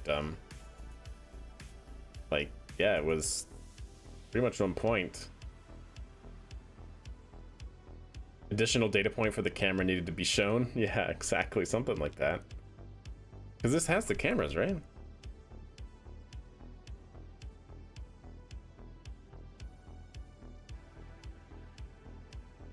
Hold up, hold up. Hold on just 1 second. My doggy's like, I want to go outside. And I'm like, can you give me a second? He's like, no, no. I know. I know.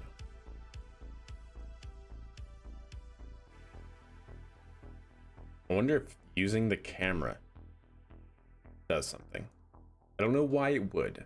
That's, to my knowledge right now, the only thing that is different is that these test flights have so far not been using the camera. I want to see. I want to see. I want to confirm it.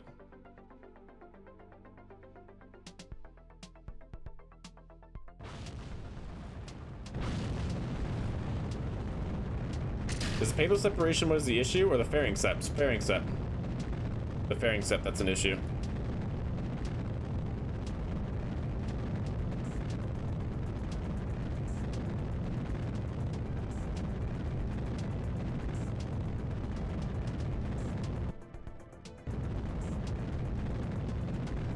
Well, that may not have been good. Well, we'll see. The camera. Show us the doggo. Oh, but she's so tired and laying down now. I'll show her right before the end of the stream. This is probably gonna be the last test flight no matter what happens, because I am seeing double chat.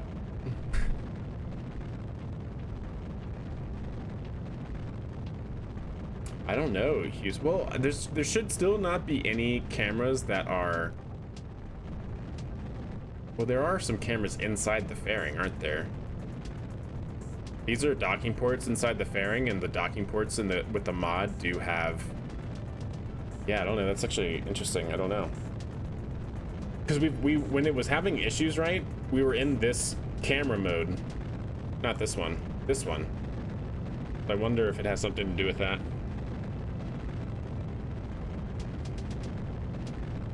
Yeah, that's the problem, Smoked, is that it was in the same configuration where it was failing.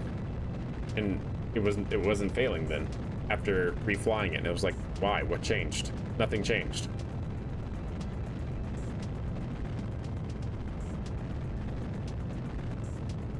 So this time I'm going to pop the fairing from this view and see what happens.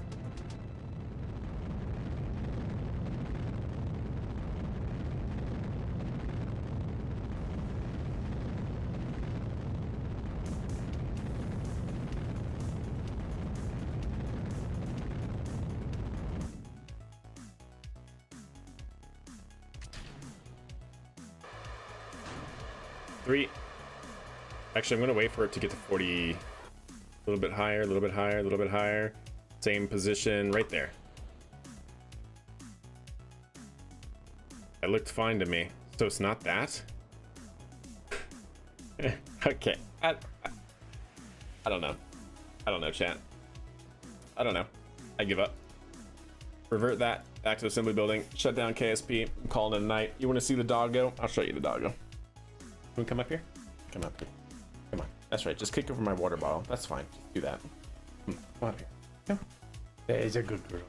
There's a good girl. Yes. There's a good girl. Yeah. Oh, I know. You're so sleepy. She's just laying in my lap now. What do you want? What do you want? Yeah, I know. You're tired. Does that face look tired to you, chat? I think it looks tired. I know.